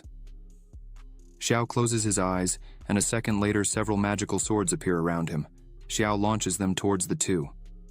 Bai Yanzi becomes a bit more relaxed, saying that Xiao is merely taking form at the spiritual energy stage, and yet still wants to face the 2 magical treasures at once. Qing Yang, as soon as she sees Xiao's attack, is a bit shocked, asking them to be calm. One of the swords, as soon as it hits the chains, pierces them with extreme ease, leaving Bai Yanzi completely desperate, as he did not expect this. The sword hits Bai Yanzi, throwing him back. Qing Yang, as soon as she sees this, is completely scared by the whole situation and thinks this is not normal. How does Xiao's sword have so much power? This is very bad. Qing Yang tries to flee. Zhi, seeing this, yells to Xiao that she is running away while Qing Yang ran desperately. She thinks those swords are not normal, because even a high-level sword being wielded by a nascent soul stage cultivator would not be so powerful. As soon as Zhi alerts him, Xiao focuses and asks if Qing Yang really thought she was going to run away. Xiao unleashes his power towards Qing Yang, stating that she should die. Qing Yang uses the souls within her staff again, asking them to block this attack. Xiao's sword continues to advance towards the center, heading towards Qing Yang. Once this formation is broken, all the spirits will be freed. As soon as the spirits hear this, they stop and refuse to protect Qing Yang, who becomes confused and tells the spirits that Xiao is the enemy, and therefore, they should protect Qing Yang. But the spirits turn against Qing Yang and start to bite and attack her. Thus, the curse is broken, and Zhao frees them to go their own ways. Linking Xuan and Bai Luori are completely amazed by Zhao's immense strength, as the 2 villagers from the Lunar and Solar Ghost sect were just killed by Elder Zhao with just 2 moves. Linking Xuan thinks that now Xiao might even be in the nascent soul realm. Zhi comes running, all happy, saying that all the treasure from the 2 who were just defeated was there with her. Xiao approaches and smiles, congratulating Zhi and saying she is getting better and better at collecting spoils. Xiao tells Ji that there is a Qiankun bag that belongs to Zhang Yi so Ji could keep it. As soon as Ji hears this, her eyes light up with happiness. Ji, very happy with this, thanks her master Xiao for the gift. Linking Xuan and Bai Luori are agape, seeing that Xiao was giving all the economy of the elders from the lunar and solar ghost sect to Ji, who was just a disciple. Ji was now boasting with 10,000 low-rank spirit stones and many elixirs. Zhai asks her master Xiao how she was going to use all this by herself. Xiao says that he had already given everything to Ji, so she should save and use it very carefully. Xiao thinks it's time to see what the system gave him as a reward. The system notifies that it was detected that the host gave to his apprentice 68,720 low-rank spirit stones, 4,600 intermediate-rank spirit stones, 36 second-stage cores, 16 third-stage flying locust condensed pills, merciless millennium herb, 100 cubic meters Kenkun ring, 250 cubic meters Kenkun bags. The system announces that it was calculating the rewards. After a few seconds, the system shows the rewards, which are a level 4 immortal nourishing pill, a 15,000 cubic meters Kenkun ring, 5 merciless millennium herbs, 2,000 absolute class spirit stones. Xiao is very surprised with all that he has just received. Xiao stops for a moment and smiles, as he had received 2,000 absolute class spirit stones. There are 4 classes of spiritual stones: low, intermediate, superior, and absolute. The exchange value between the higher levels is 1 to 100. This means that Xiao has 2 billion low-class spiritual stones. Xiao celebrates happily, as he just became rich overnight. She goes to Xiao and asks him if she could give these 2 bags to Linking Xuan and Bai Luori, since she already had a Qiankun ring. Bai Luori says they cannot accept it, as it is too valuable. Xiao pats Ji on the head and says that he had given it to her, so Ji could do whatever she wants with all the gifts. Ji smiles and hands the 2 bags to them, asking them to take good care of them. Linking Xuan and Bai Luori cry with happiness, saying that Ji and Xiao were good people. Bai Luori thinks that he is envious of Ji for having such a selfless master. After some time, Xiao and Ji arrive at the Luoyun city, alchemy room. After entering, there are several people inside focused. Ji asks Xiao what they were doing there. Xiao explains that the ruthless millennium herb they just obtained outside the city can be used to refine foundation creation pills for Ji. To avoid losing the efficacy of the medicine, they would refine the elixir first and then go to the Luoyun sect. Ji, hearing this, becomes extremely happy with her master. A woman hears the conversation. Her name is Su Muhan. As soon as she hears this conversation, she is surprised because one must be at least at the golden core cultivation level to refine foundation creation pills. Su Muhan, seeing Xiao, thinks he looks too young for such an achievement, but as she takes another look, she sees Xiao cultivating calmly, which impresses her. Suddenly everything explodes. Xiao and Ji are thrown away by the explosion. Ji, embarrassed, asks if Xiao really knows how to make elixirs. Xiao opens his fan and tries to cover his face while responding that he had never made a foundation creation pill before. Su Muhan comes over and says that if they wish to perfect a foundation creation pill, she could help them. Ji gets excited, saying that would be great, but Xiao was a bit suspicious of all this. Su Muhan says that the foundation creation pill requires pouring a large amount of spiritual energy into it, and Xiao would have to do this alone. The other people watching think Su Muhan is teaching for free. It seems she really has a good heart. Xiao, looking at Su Muhan's shirt, sees the symbol indicating she is a second-level alchemist. Xiao is surprised because she seems very young for this. While Su Muhan is focused on the herb in her hand, Xiao thanks her for the help and says he would pay double the market value for the assistance. And so, Su Muhan begins preparing the herb, while Ji and Xiao just watch everything happening. Green and yellow energy begin to spread around the place. Su Muhan takes a bottle and says, "Dan Sung," and the energy starts to enter the bottle. Xiao thanks her, and when he goes to pay, Su Muhan says there's no need, as it was just a favor she did for them. People start to run and scream, saying the auction has started, and there is a terrestrial-level sword in the auction. Su Muhan just watches, surprised by all this. Su Muhan starts to leave the place and says there's no need to pay. Xiao thinks he needs to buy a good weapon for Ji, and there is a terrestrial-level sword in the auction. Xiao thinks that if he can buy everything useful in the auction and give it to Ji, he would earn a fortune in rewards from the system. Then, Xiao calls Ji to follow him to the auction. Ji accepts and is happy, as she has not been to one before. On the second floor of the Tianji building, the auction is happening. In the center, there is a person presenting the items. In their hands, there is a 1,000-year-old ironwood whip, infused with spiritual energy, embedded with spiritual stones to multiply its power, capable of killing and being upgraded to the Zhuan lower realm. The starting price is 30,000 low-class stones. Z stands up, happy, and shouts, 100,000. The others are very annoyed, as they bid very high on all the items.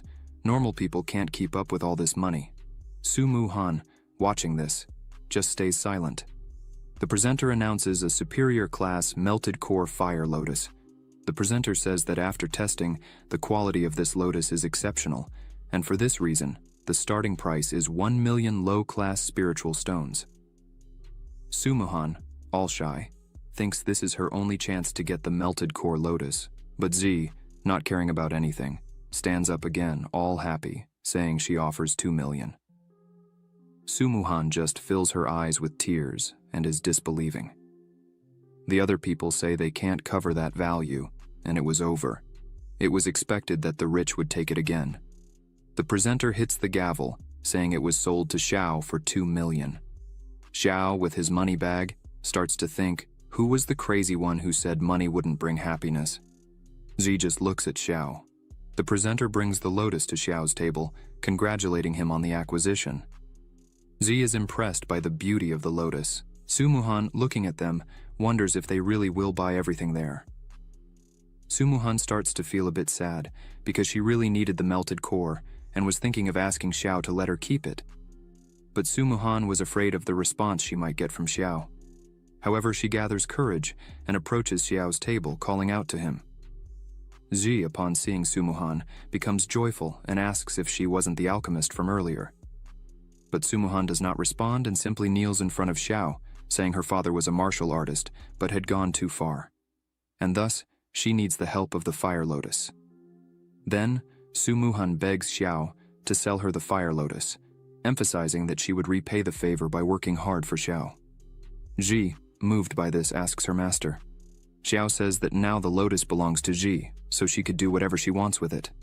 As soon as Xiao says this, the system notifies that it was detected that the host gave his apprentice a superior grade core-fused fire lotus, and the reward is 5 times greater, a 5th class core-fused fire lotus. Z becomes overjoyed with this and says that if that's the case, then she would give it. But before anything can happen, a rope with an iron tip comes towards them. Ji quickly realizes and defends the attack. After this surprise attack, Ji asks who was doing this. The people there start to scream that a fight was about to begin. A man holding this rope calls Ji a little shit and points to another man, saying he is his master and would offer 3 million to buy the lotus. The people are shocked, as 3 million is a large amount for an ordinary person. This man is Wang Ronger. He is the son of the lord of Luoyun City. Wang Ronger mockingly says that 3 million would be nothing for Su Muhan. As soon as Su Muhan sees him, she looks a bit scared, and Xiao notices this. The people start to comment that Wang Ronger began to harass Su Muhan again. They highlight that since Su Muhan inherited the position of family head, Wang Ronger has been harassing her relentlessly. The subordinate who had attacked stands up again and yells that these 2 bitches should stand up and offer the lotus with both hands, as Wang Ronger wanted it. Ji puts a hand on her hip and says they would not sell, just because Wang Ronger wanted it. Su Muhan runs over and asks Ji not to be so impulsive, and pleads with Ji not to offend those people. This leaves Ji and Xiao a bit confused. Xiao says it seems like Su Muhan has some connection with that man. Su Muhan starts to explain, saying that man is the son of the lord of Luoyun City and could be considered the supreme lord there. Su Muhan says that once Wang Ronger came to her door asking for her hand in marriage, but Su Muhan did not accept. After that, Wang Ronger began to follow her everywhere, non-stop, day after day. Su Muhan apologizes and says all this trouble was caused because of her. Then she offers 50,000 spirit stones as an apology and says she is leaving. Xiao, seeing all this, thinks Su Muhan does not despair over anything, even needing medicine for her father. She did not despair when things did not go her way, not to mention she is a second-level alchemist at such a young age. Xiao becomes quite excited about this situation and thinks it really would be worth teaching a woman like this. Xiao calls Su Muhan and tells her to wait a bit, as he would give her the lotus and give Wang Rongger a beating. But there was one condition. This leaves Su Muhan completely surprised. Su Muhan turns around running and asks what that condition would be. Xiao opens his fan again and says she just needed to worship him as her master. Su Muhan screams, saying she accepts. As long as Xiao saves her father, she would do anything. Su Muhan kneels and calls Xiao master. She asks him to accept this small token of respect. Xiao accepts and says that from today, she would be his second disciple, and asks her to stand up. The system window opens again and informs, "Congratulations to the host for accepting a new disciple. It was detected that the disciple has the human-level alchemy heart. The success rate of alchemy increases by 30%. The return reward was doubled, and the host obtained the alchemy heart, terrestrial level. The success rate of alchemy is increased by 70%.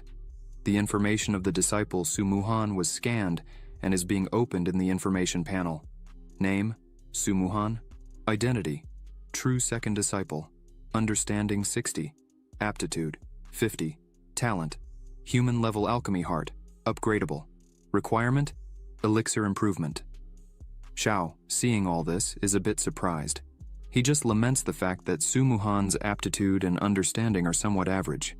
Thus, it seems she has to follow the path of infusing and transmitting the power of the alchemy heart. She raises her sword and says that in that case, she would be there to help.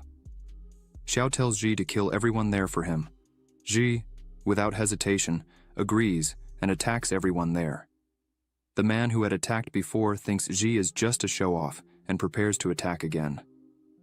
But Ji lands a kick on the man's face that even knocks out one of his teeth, throwing him hard against the wall behind. Wang Rongger, seeing this, widens his eyes and is shocked. Ji says she's had enough of this type of person who thinks too highly of themselves and has no power at all. Wang Rongger, trembling with fear and with a quivering voice, points to Ji asking how she dares to hit his people and asks if Ji knows who his father is.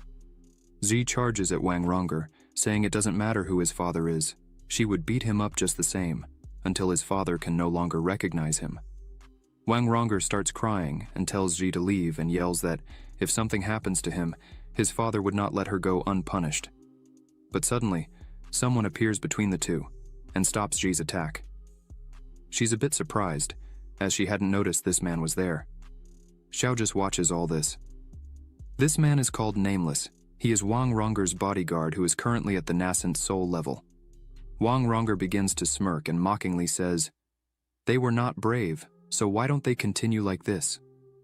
Wang Rongger orders his bodyguard to beat up Ji and Xiao. Everyone was involved in this, so no one could escape. Ji just watches all this while Wang Rongger hides, like a chicken, behind his bodyguard. But his bodyguard said that the orders given to him were that he should ensure Wang Rongger's safety, but he would not interfere in his personal fights with other people. The auction presenter bangs the gavel and yells, asking what was happening there. The auction presenter says that anyone who fights inside, according to the rules, can be executed. Immediately he asks them to leave there because people who do not follow the rules of the Tianji house are not welcome there. Wang Rongger starts to withdraw, saying it would be easier for everyone this way. Before leaving, Wang Rongger tells Xiao and everyone there that it's better they control themselves in the city of Luoyun and not let him see them again. Ji was very angry, wanting to break everything, but Xiao just told her to control herself and called her to withdraw. Ji was still angry, saying that Wang Rongger was very conceited. She was not happy about it. Xiao just told her not to be so mean. The man from before asks Wang Rongger if they were really going to let them go, just like that, but Wang Rongger said it wasn't so easy to escape from him. As soon as they left there, they would catch them, as this would not break the rules of the Tianji building. Wang Rongger says they would execute Xiao and put his body at the city entrance, and with the girls, it would be a bit different. Already outside, one of Wang Rongger's subordinates was looking for Xiao but couldn't see them anywhere. Xiao was behind one of the walls and concentrates his magic and sends one of his swords to attack the three. The bodyguard sees the sword coming in time, then grabs his sword and tries to defend the attack. But Xiao's attack easily breaks the bodyguard's sword and goes directly to Wang Rongger, hitting him and throwing him to the ground. Xiao appears in front of the three. The subordinate from before yells at Xiao, asking how he dared to kill someone on the lands of the Tianji house.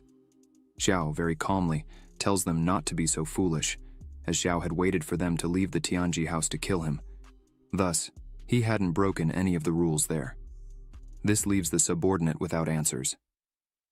The bodyguard drops the rest of his sword on the ground and says that Wang Rongger was authoritarian, idiotic, and annoying, but the bodyguard was paid to protect him, and so he should be loyal to Wang Rongger.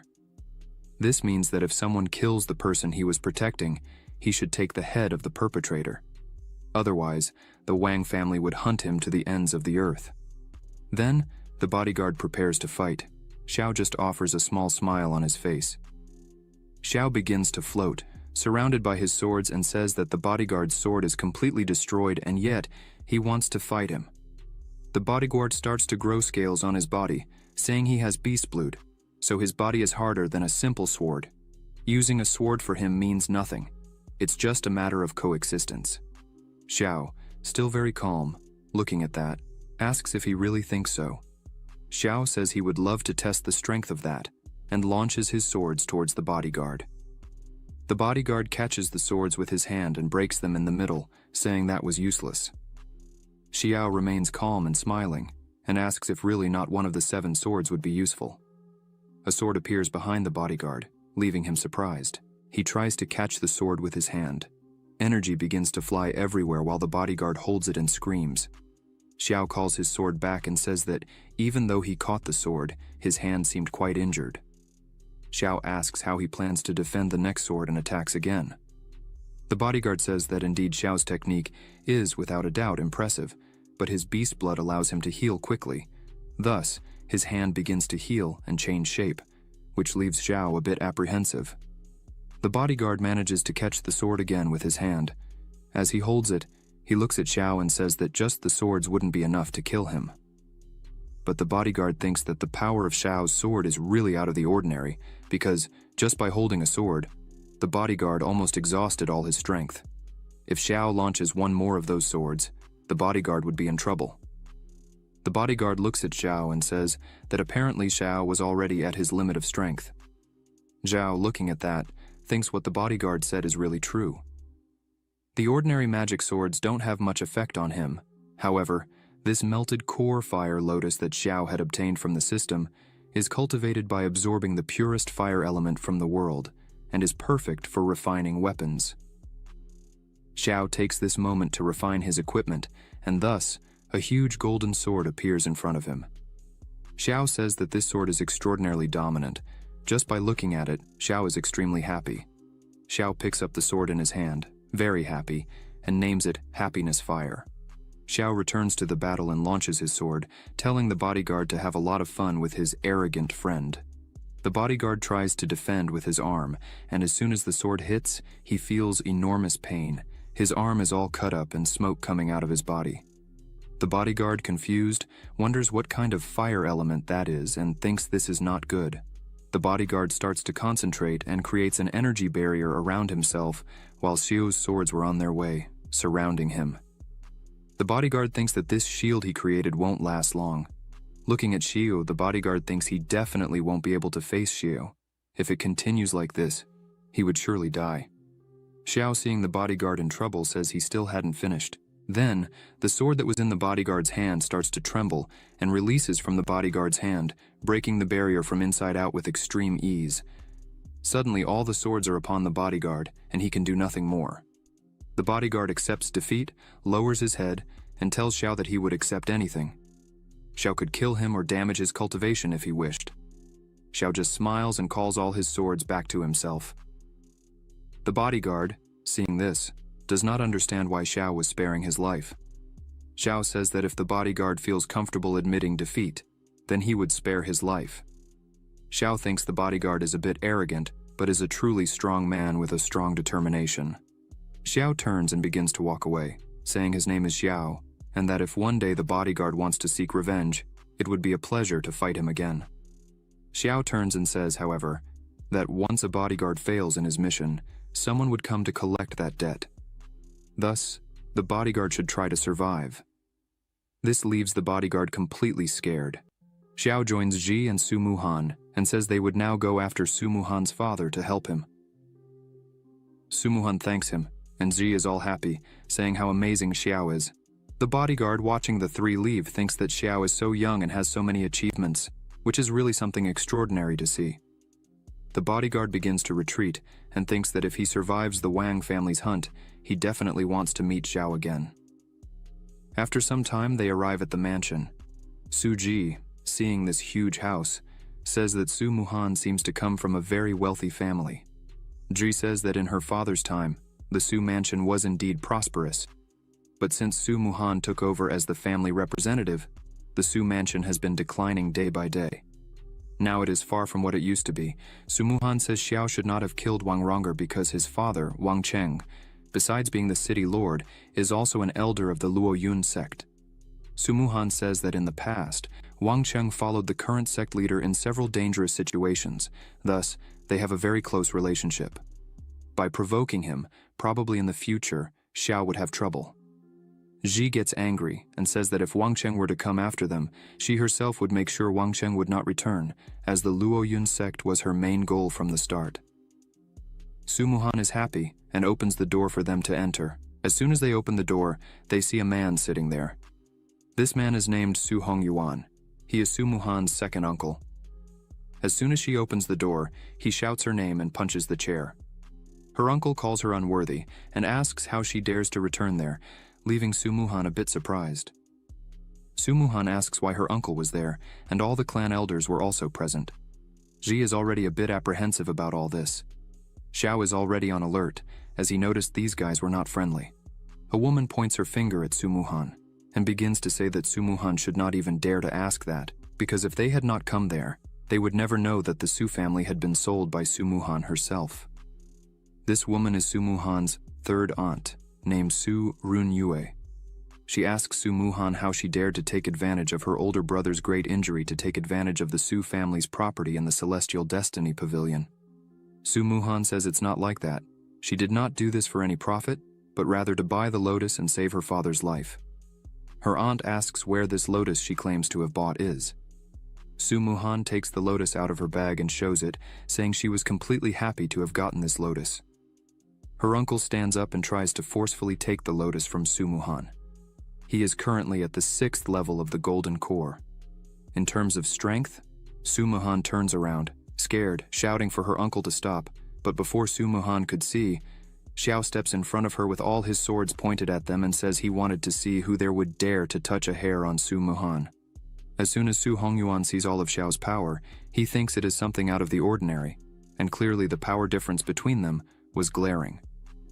Su Hongyuan realizes he couldn't even touch someone like Xiao, so he tries to flee from there at all costs. But suddenly, a sword hits the wall right in front of him, making him stop, and as soon as he notices, his entire body had been surrounded by swords on the wall. Runyue, seeing this, becomes worried and shouts, asking if Hongyuan was okay, but he just tells her to be very careful with those swords. Runyue turns and yells at Muhan, asking what this means, why Muhan was seeking foreigners to fight against their own family. Muhan starts to say something, but Zi grabs her arm and says she should not answer. Then, Xiao positions himself in front of the two. Runyue points her finger at Xiao and asks why he is acting like this and challenges him to try to hit her. Within seconds, one of Xiao's swords strikes right in front of Runyue, making her fall down scared, as she didn't even see the attack coming. Xiao points all his swords at them and says that anyone who dares to take another step, he would kill without hesitation. The other people there start to smile and say that even if Runyue and Hongyuan were wrong in being rude, they were still a family, connected by blood, so it's not right to let someone from outside treat them this way. Muhan starts to speak, but is interrupted by Runyue, who points her finger again at Muhan, calling her ungrateful, as the Su family had raised her for 20 years, and this is how she was repaying them. Muhan starts to cry and asks how they dared to accuse her like that. Muhan begins to scream that as soon as her father went mad, none of them had asked if she was okay. Not even once. The only thing they did was fight among themselves and take advantage of her father's forgetfulness to steal and divide his assets. Everyone listens in silence. Muhan screams again, saying that clearly everyone there was wishing her father's death. Ji hugs Muhan, who is breaking down in tears, and says that these relatives are a bunch of garbage, worse than animals, even worse than beasts, who care not for their own family but for money and power. Xiao touches Muhan's shoulder, saying that she was already his disciple, and that today she would have her first lesson from her master. Xiao points all his swords at everyone there, who were trembling with fear. Xiao emphasizes that when you are talking to people who hurt you and only use you, you must stand up for yourself and speak out strongly what you think. Xiao looks at Muhan and asks what she wants to do with them now. Suppress all, or eliminate them? Muhan just looks at her master, saying nothing. Meanwhile, Muhan's relatives fall into despair, asking what suppression and elimination meant. Muhan, with tears in her eyes, screams that she wishes her master to suppress the entire Su family, taking away their cultivation, but still leave them alive. Xiao says that if this is her wish, then it shall be done. Xiao tells Muhan to take care of her father and leave the rest to him. Muhan kneels down and thanks her master again. Ji bends down and tells Muhan to quickly take care of her father, as the two leave. Muhan looks at Xiao with gratitude and admiration. Then, Xiao closes his fan and asks who among them would like to be the first. Xiao says he would start with Hongyuan, then sends one of his swords towards him, who starts screaming desperately. Everyone else turns around and covers their eyes to not see the scene. Xiao starts spinning his fan, and in the background is Hongyuan lying down, covered in blood. Xiao asks who he will choose now. The rest of the Su family becomes desperate and starts running and screaming. Xiao prepares his swords and watches this for a while. Soon after, he launches his swords, saying that no one would escape from him. Within seconds, the swords hit everyone at the same time. Muhan's eyes shine as she says that no one had helped her like this, without asking for something in return. Muhan turns back and runs along with Ji, saying she needs to work harder to really save her father. A few minutes later, Muhan was already inside her father's room, Ji-wan. She kneels beside her father, who was lying in bed. Muhan looks at her father and is very anxious about the situation he was in. Suddenly, Xiao and Ji enter the room. Ji says that the entire Su family had already lost their cultivation and were locked in the dungeon. Muhan turns and says she is very grateful for the help her master gave her. Zi runs and asks Muhan how her father was. Muhan answers with a very sad expression that even after he took the lotus, he had not yet awakened. Xiao just watched all this and, realizing the pain of his new disciple, asks them to let him take a look at him. Muhan looks at Xiao, then agrees and steps aside. Xiao touches Ji-wan's wrist and uses some of his mana. Xiao starts to say that, from the pulse, it does not seem that Ji-wan has gone mad. In fact, he suffered an assassination attempt by someone, causing all his veins to burst. Xiao emphasizes that thanks to the medicinal elixirs he has been taking, he does not feel pain. Xiao fears that, this time, he may not be able to hold his breath. Muhan starts to panic and asks how this could have happened, but Xiao tries to calm her down, saying that it's okay, as Ji-wan was stable at the moment. Xiao prepares and begins to release intense mana and says that all he would need to do was rebuild Ji-wan's veins. Xiao says that, due to his training in the 10,000-kilometer sword control technique, his subtle control of spiritual power improved to a superior level. Then he smiles and starts to move his hand quickly, making his mana reach Ji-wan's body. While Xiao was doing this, he says that even the delicate work of repairing tendons and veins was no longer a problem for him. After that, Ji-wan starts to cough. Muhan is happy and shouts her father's name. Ji, concerned, asks if Ji-wan had woken up well. Finally, Ji-wan opens his eyes and calls for his daughter's name. Muhan is completely shocked that her father finally had risen. She asks how he was. Ji-wan answers that he was fine, just a little dizzy, but suddenly remembers something that worries him. Then he asks Muhan where Hongyuan was and if he had done something to her. Muhan says that she was fine and nothing had happened to her. However, Muhan becomes a bit curious and asks her father why he had mentioned the name of Hongyuan. Then, Ji-wan begins to explain that in recent years, he dedicated himself to improving the formula of the restorative elixir and finally had made some breakthroughs. But a few days before the incident, Ji-wan realized that he would need more cultivation to continue with the improvements, so he asked for the help of Hongyuan. But, while Ji-wan was distracted, Hongyuan tried to assassinate him from behind with a surprise attack. Ji-wan emphasizes that he never treated Hongyuan badly, neither in the past nor in the present, yet he hates him deeply. Ji-wan believes that this hatred comes from the fact that their father had chosen Ji-wan as the head of the family. Muhan lowers her head and listens attentively to every word of her father.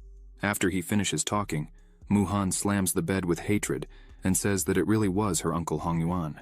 Meanwhile, Xiao thought that the restorative elixir that Jiwan had previously mentioned would probably be a third-level elixir, so it would be a good way to improve Muhan's alchemy heart. Xiao asks if Jiwan could give the recipe he had mentioned before. Jiwan turns to Xiao and asks who he was. Muhan stands up and introduces Xiao, saying that he is Elder Xiao from the Hongmeng sect and her new master.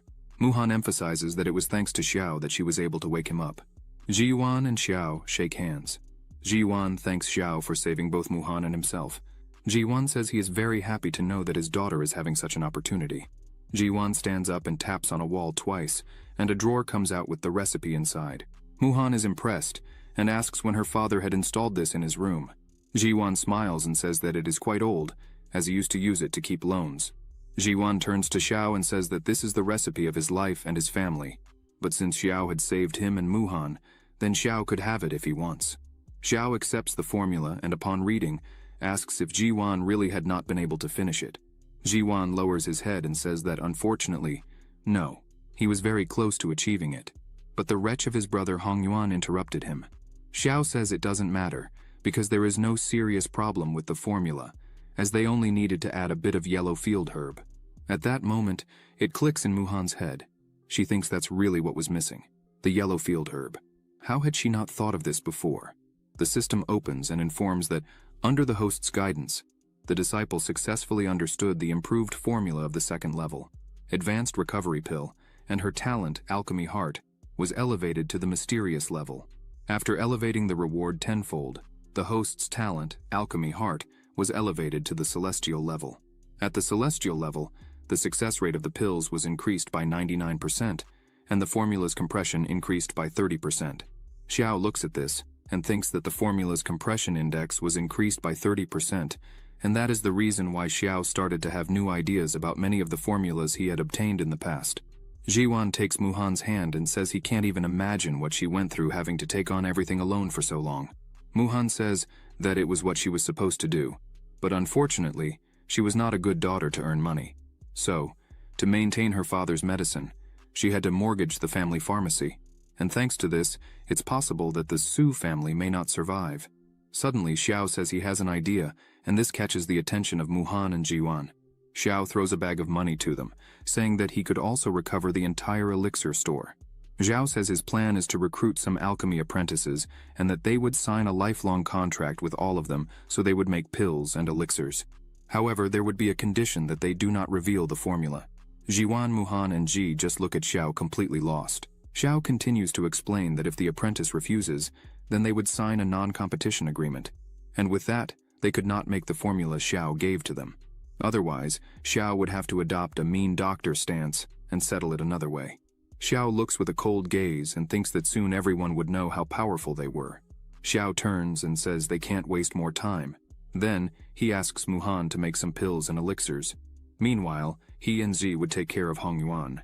Zi smiles and says goodbye to Muhan. Jiwan, seeing this, asks his daughter if her master is a respectable person. Muhan replies that yes, he is.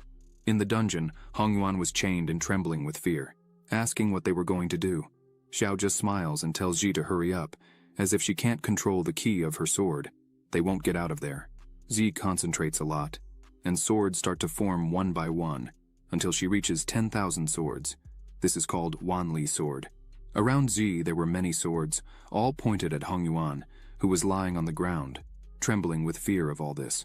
Zi was all sweaty, as she had a hard time doing all this, but Xiao does not let her rest and says that she did very well. But the next step is to convert all this into just one sword. He smiles and says that he believes in Ji. This leaves Ji quite excited. She starts to concentrate and says that she also believes she could do this. A ball of mana forms at the tip of her finger, and suddenly, a giant sword appears right above her hand. Zi turns to Xiao, smiling, and says that she finally did it. Xiao smiles back and says that just with that, they were already enough to deal with the Luo Yun sect. While they were talking, Hong Yuan was dying of fear, leaning against the wall, looking at all this. Hong Yuan starts to scream as the great sword was about to hit him. Hong Yuan begs them to stop, shouting no. Xiao, sitting in a chair, asks Hong Yuan if he had thought the same way when he tried to kill Jiwan. Did he ever think this day would come? Xiao looks at Ji and asks her to finish. Then Ji attacks. but Hong Yuan manages to dodge. Xiao asks for the assassin to help as this won't do. Ji gets angry, saying she missed by a little, but Xiao tells her that she just needs to aim and shoot again. She doesn't need to rush as they had plenty of time. Then Zi tries again and misses once more, and continues missing for a few other times. Half an hour later, with various marks on the wall, Hong Yuan's body was lying in a pool of blood. The system opens and informs that it has been detected that the disciple has understood the Wanli sword control technique. The host will be rewarded with 10 times the amount of the Wanli sword control technique, in addition to the flexible fingers sword, an object of the highest quality of ground level. Xiao gets up and thinks that now he has 2 flexible swords, and if he adds the transformation of all into one, even if someone manages to hit him when he is distracted, it will not cause him problems. Xiao thinks that this is much easier than cultivating himself. He calls Ji to see if Muhan was in need of any help. Zi agrees with him. Meanwhile, at the mansion of the city lord Luo Yun, everything was very quiet on the outside. On the inside, in the hall, there were 3 people kneeling, and a body covered with a white cloth. These people were telling their lord that young Master Wang Ronger had been murdered. As soon as the lord hears this, he clenches his hand very tightly and screams, calling everyone damn trash, as they were paid to protect him. This man is the city lord of Luo Yun, father of Wang Ronger. He says that since his son Wang Ronger was killed, they should bring the head of the culprit. Otherwise, they would not leave alive. This leaves them paralyzed with fear, but one of them takes courage and says that the one responsible for the death of Wang Ronger was Xiao, an elder of the Hongmeng sect. Even Wu Ming was defeated by Xiao with just a few moves. It is impossible for them to do anything. This makes the lord even more nervous, calling them losers. Currently, the city lord is on the 7th level of the Golden Core. A dense and strong energy starts to spread throughout the room, and this throws the 3 men backwards. They scream for the lord to forgive them, as there was nothing they could do. The lord begins to think that he himself had verified the strength of Wu Ming, the personal bodyguard of his son. He thinks that if it is really true that this man named Xiao defeated Wu Ming with just a few moves easily, then definitely, the strength of this man is not something that the lord could compete with. The lord begins to walk and kicks one of the men who were there, telling them to get out of there. He thinks that the only way to avenge his son, Wang Ronger, is to ask for help from the Luo Yun sect. He starts to leave and says he would go to the Luo Yun sect and asks the men there to send invitations to all the nobles of the city, even to the Su family. The lord is completely irritated, saying he would avenge his son's death. Then, he promises that he would cut Xiao into pieces. Meanwhile, at the house of the Su family, the invitation arrives, saying that the Su family is cordially invited to a banquet at the Wang family's house this evening to rectify the situation of the family. Xiao, Muhan, and Ji were at the table. Ji says that this invitation is not a good thing. It is clearly a banquet to meet with the Hongmeng sect. Ji stands up and says they needed to leave the city right now and head directly to the Luo Yun sect. As soon as they leave the city of Luo Yun, they would find out what the Wang family would do. Xiao thinks a bit and replies no, because how could he refuse an invitation? Clearly, he would go. Ji waves his arms asking why. Xiao touches Ji's shoulder and says he heard that Yun Cheng would be at the banquet. Xiao asks his beautiful disciple if she really wanted to take revenge. As soon as Ji hears that name, she becomes angry. She sits down irritated and asks if that traitor would really be at the banquet. Muhan is shocked, as he has never seen Ji like this before. Xiao opens his fan and looks right into Ji's face and says that now Yun Cheng trusts in the power of the Luo Yun sect and that it is unparalleled. Previously, it would not have been so easy to catch him. Xiao stands up and asks what Ji thinks of joining him and causing a little chaos at this banquet. Ji, completely nervous, tells her master that she will do whatever he asks. Muhan, seeing this, thinks that someone is going to get hurt there. Xiao, out of nowhere, turns to Muhan and asks how the matter of the pill and elixir factory is going. Muhan is startled, but says it is going very well. They have already recovered the old 17 pill factories of the Su family and are recruiting alchemy apprentices. And this afternoon, they put the recovery pill on sale. Muhan, all happy, says they sold 50 bottles and earned 5,000 lower-grade spirit stones. Xiao thinks for a moment and feels that 50 bottles are too few. He asks Muhan if she has analyzed the reasons for this. She says yes, then she raises her little finger and, all confident, says that the main purpose of the Huishan pill is to clear the mind and regulate internal energy. The uses are relatively limited. Besides all this, it is the first day of test sales. Xiao puts his hand inside his clothing and takes out some recipes he had made recently. Xiao says that, since that is the case, then she should keep these third-level improved elixir recipes. She should study all of them, and, when the time comes, she should pass the test sales report to him. Muhan, seeing all these third-level recipes, is completely enchanted. Her eyes even sparkle with happiness. Muhan takes the recipes in her hand and begins to read, and starts to laugh to herself, saying that this is an improved golden core pill. The healing effect is at least 10 times more effective than the traditional one, and is enough to protect the life of the user. She believes this would sell very well. While Muhan was hugging the recipes her master had given her, Xiao was thinking that he loved money and money loved him. Money is everywhere, comes all the time. Money comes from all parts. He also says that the happy life he always dreamed of lying down and collecting money, is one step away from being achieved. Night falls and guests are arriving at the city lord's mansion. Ji Yuan arrives at the entrance, and the city lord goes to greet him personally. Right behind him is Xiao. The city lord greets him. The city lord says he was worried when he heard that Ji Yuan was sick. The lord says that unexpectedly, after Ji Yuan recovered from the illness, the Su family's business reached a higher level. Right behind the lord there was a man with red hair, smiling suspiciously. Ji Yuan smiles and thanks Lord Chung for his concern. Xiao just looks at everything without saying anything. Chung goes to Xiao and says that he must be the man from the rumors who helped the Su family to recover, the man who took Muhan as a disciple, helping her to reach level 3 alchemy. Xiao thanks, saying that Lord Cheng is very kind. As soon as the red-haired man sees Xiao, he wonders why he was there, but then he realizes and imagines that this is a plan, as the city lord personally invited the Golden Core elders from the Luo Yun sect to help. Now, everyone is in guest clothes and waiting for him in the banquet hall, just an order from Master Wang for them to act and kill Xiao. But suddenly, he sees a girl with Xiao, and thinks she looks very much like the girl from that time.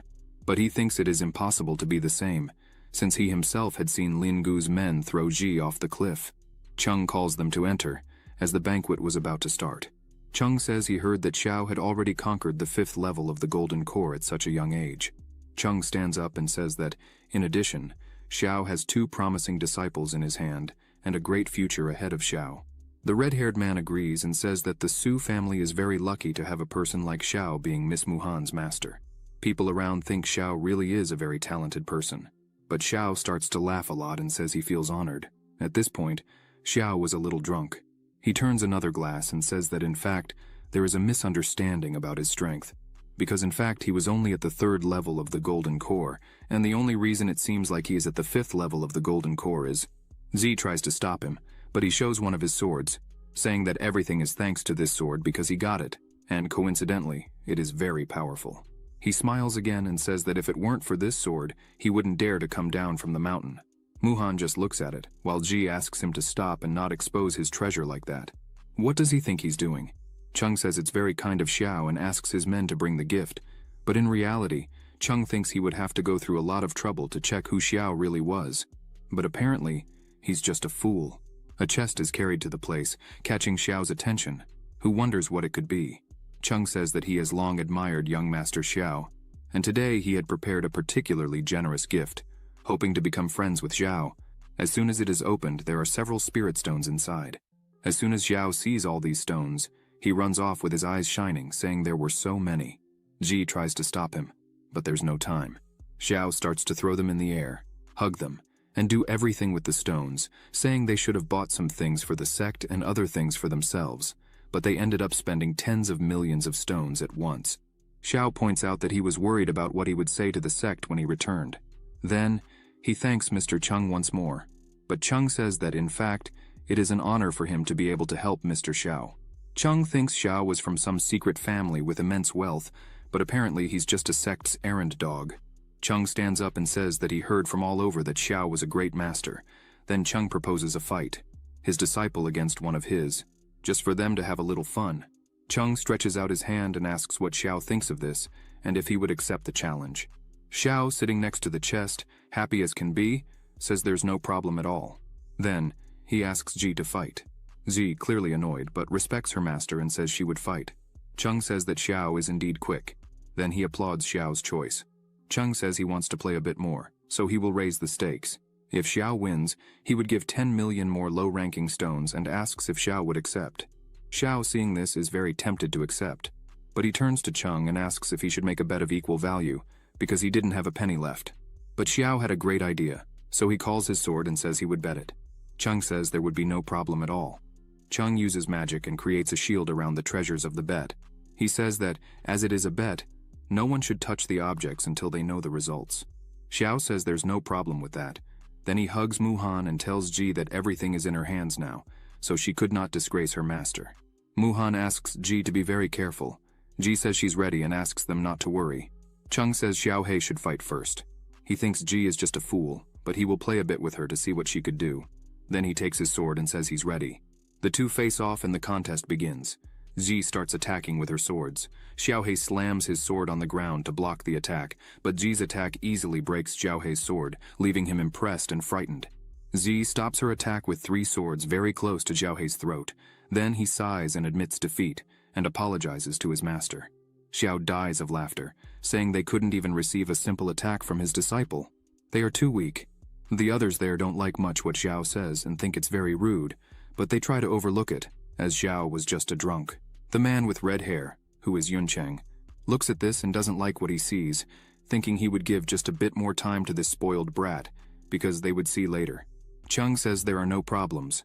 As in a competition there are winners and losers.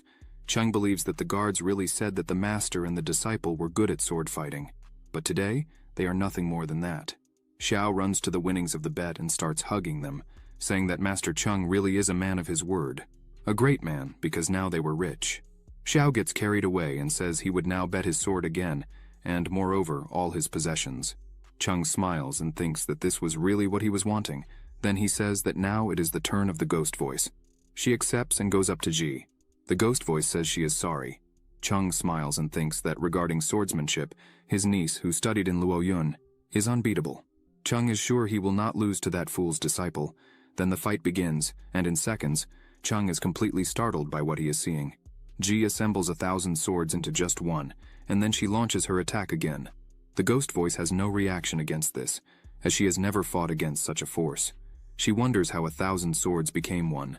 As soon as she notices that it is impossible to defend against this, she screams, admitting defeat. The ghost voice falls to her knees on the ground and says that such a young girl already can use such immense power.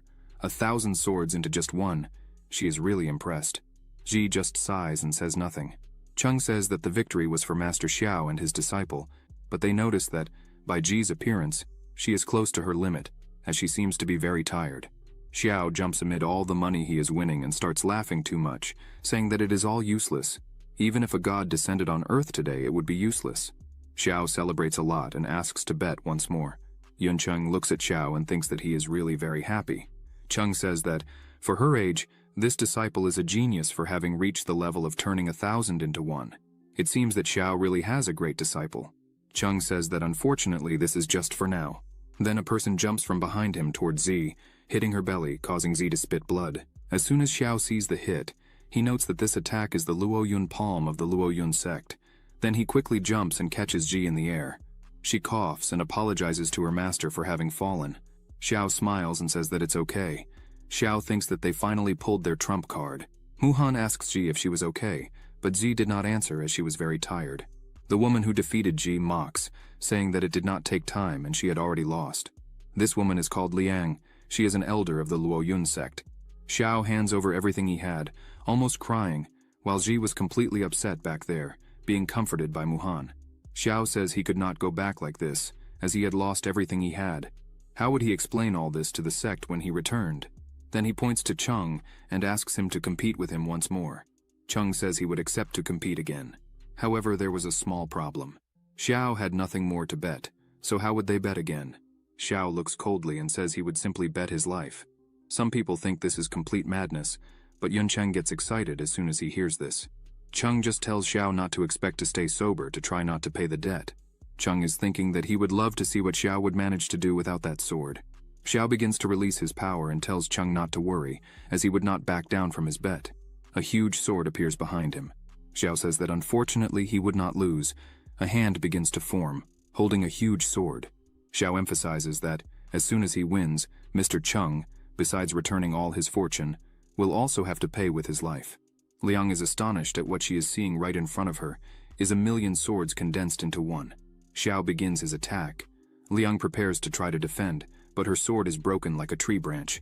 The sword cuts Liang. She screams, "How can there be such extraordinary power in your hands?" While bleeding, Liang does not accept, because her sword was given to her by her master. This sword was strong enough to withstand the entire force of a cultivator in the nascent soul realm. Liang does not understand how Xiao had cut her in half with just one blow and without effort. She looks frightened and asks where this man with such inexplicable strength came from. Xiao continues his attack, hitting Liang once again, who screams in pain. Cheng is startled by all this. He runs and holds Liang, asking how she was. However, she does not answer. Cheng gets angry. Xiao says that apparently Cheng is also a disciple of the Luoyun sect. Xiao forms his sword again, and tells Cheng that to learn the Luoyun palm of the Luoyun sect, one must have a high status. Cheng just listens to all this. Then Xiao smiles, and says that it would not be unfair to kill Cheng there now. After Cheng saw Liang being humiliated by Xiao, he looked at the other fighters and shouted, asking what they were waiting for to attack. Everyone began to surround Xiao, saying that it was finally their turn to fight. Muhan held Ji and stayed close to her father, just watching the fight. Jiwan was impressed by the number of people ready to defeat Xiao. Meanwhile, in the middle of the hall, Xiao still stood still as everyone advanced towards him. Xiao began to laugh loudly and clap, saying that all the fighters were in the realm of the Golden Core. Finally, Master Cheng had prepared for today. Suddenly, Xiao became serious and stared at everyone, saying that unfortunately, today he could only kill 30 Golden Core cultivators by himself. He stepped on the ground, and a magical circle appeared, and his swords rose.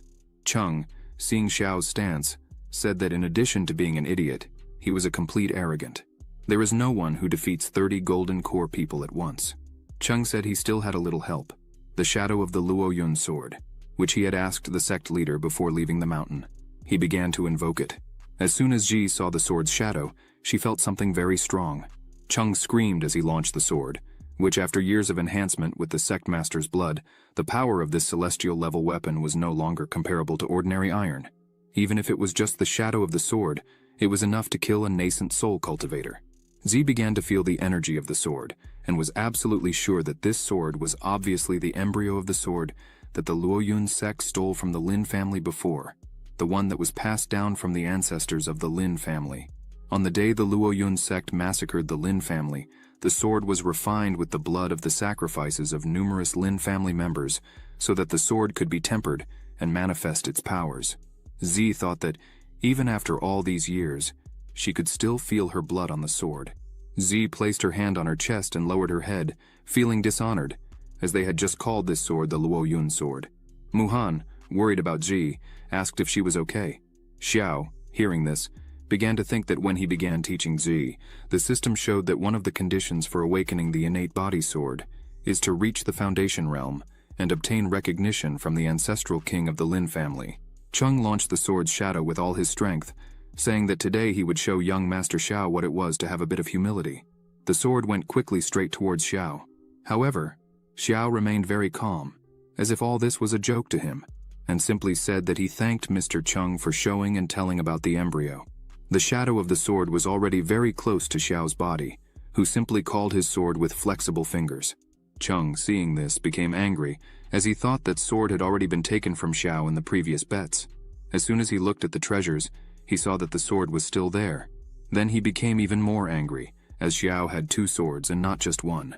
Xiao positioned his sword while thinking that the shadow of the Luoyun sword was so powerful that it was worthy of being a divine weapon of celestial level.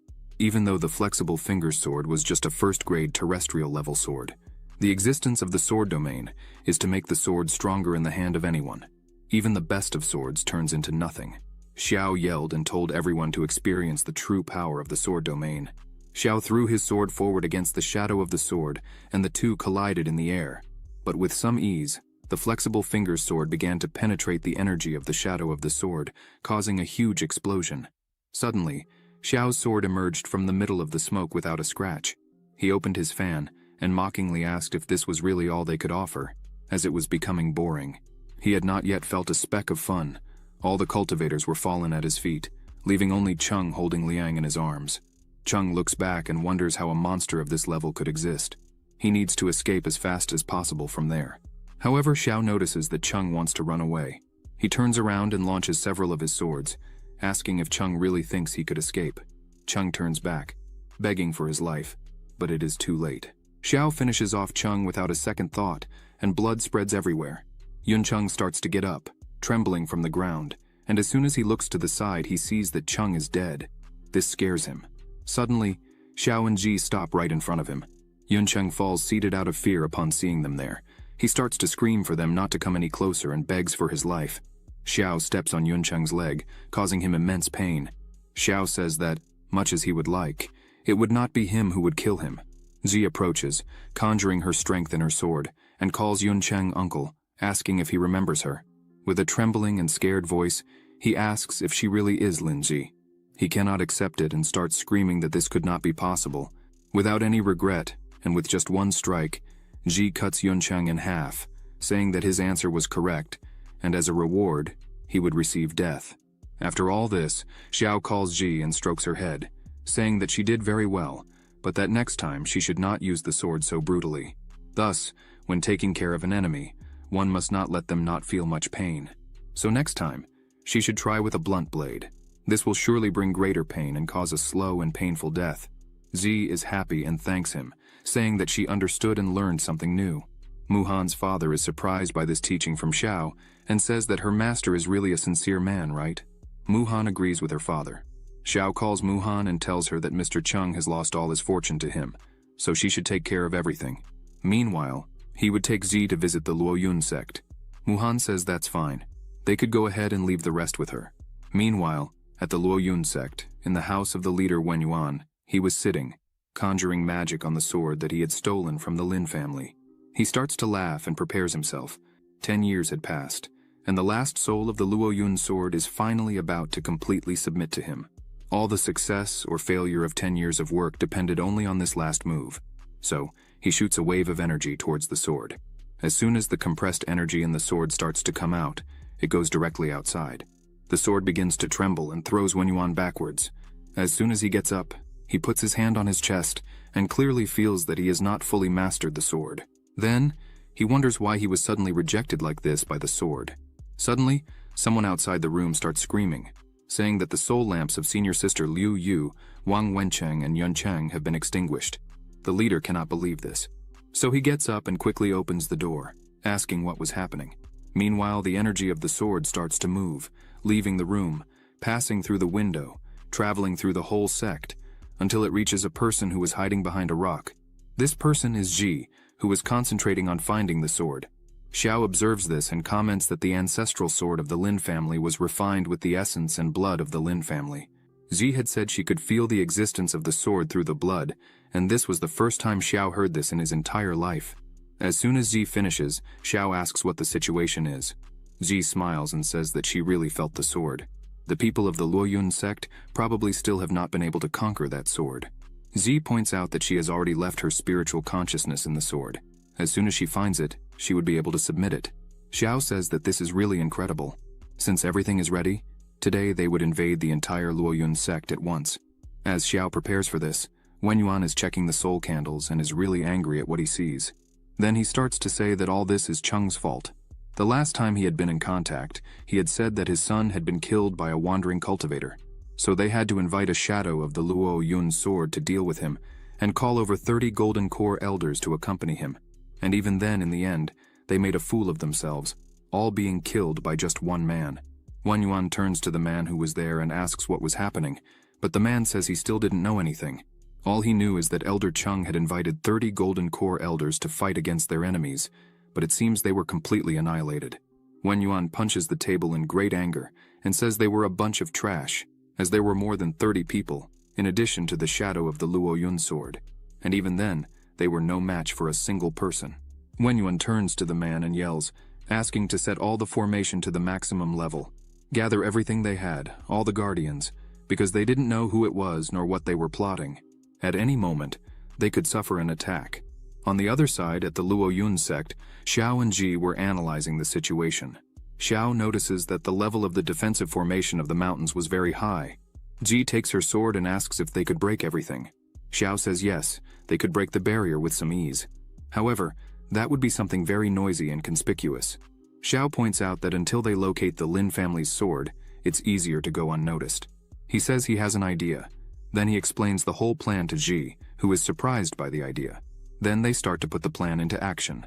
Wen Yuan and other men meet Ji and Xiao. Ji starts to cry and say that this is not good. Elder Yuncheng and Elder Lin have been murdered. Wen Yuan asks Xiao and Ji who they were. Xiao, with all his clothes dirty, says that Ji is the illegitimate daughter of Master Yuncheng and he is her personal bodyguard. Xiao starts to explain that on the night Yuncheng did not return home, he decided to ask some people and discovered that Yuncheng had been murdered by a mysterious man at the Wang family's house. Wen Yuan, suspicious, releases a small amount of energy that cuts Ji's arm, drawing a bit of her blood. He passes this blood on a destiny letter of Yuncheng. This will reveal if the blood from her origin is the same. As soon as the result comes out, it shows that she really had a connection with Yuncheng. Wen Yuan calms down a bit, but does not lower his guard. He asks them why they were there on the mountain. Xiao bows down and reverences Wen Yuan, saying that they had learned that there was a mysterious man who faced 30 Golden Core elders and massacred all, including the city lord's mansion. They feared that it was a personal enemy of Yuncheng, and therefore they climbed the mountain to seek protection from the Luo Yun sect. Ji starts to talk to Wen Yuan and says that she heard from her father Yuncheng that the sect master had suffered a violent backlash while refining the embryo of the Lin family's sword and has been seeking a way to alleviate the pain. Ji uses her sword to cut her arm and says that the Lin family has an ancestral method for refining swords.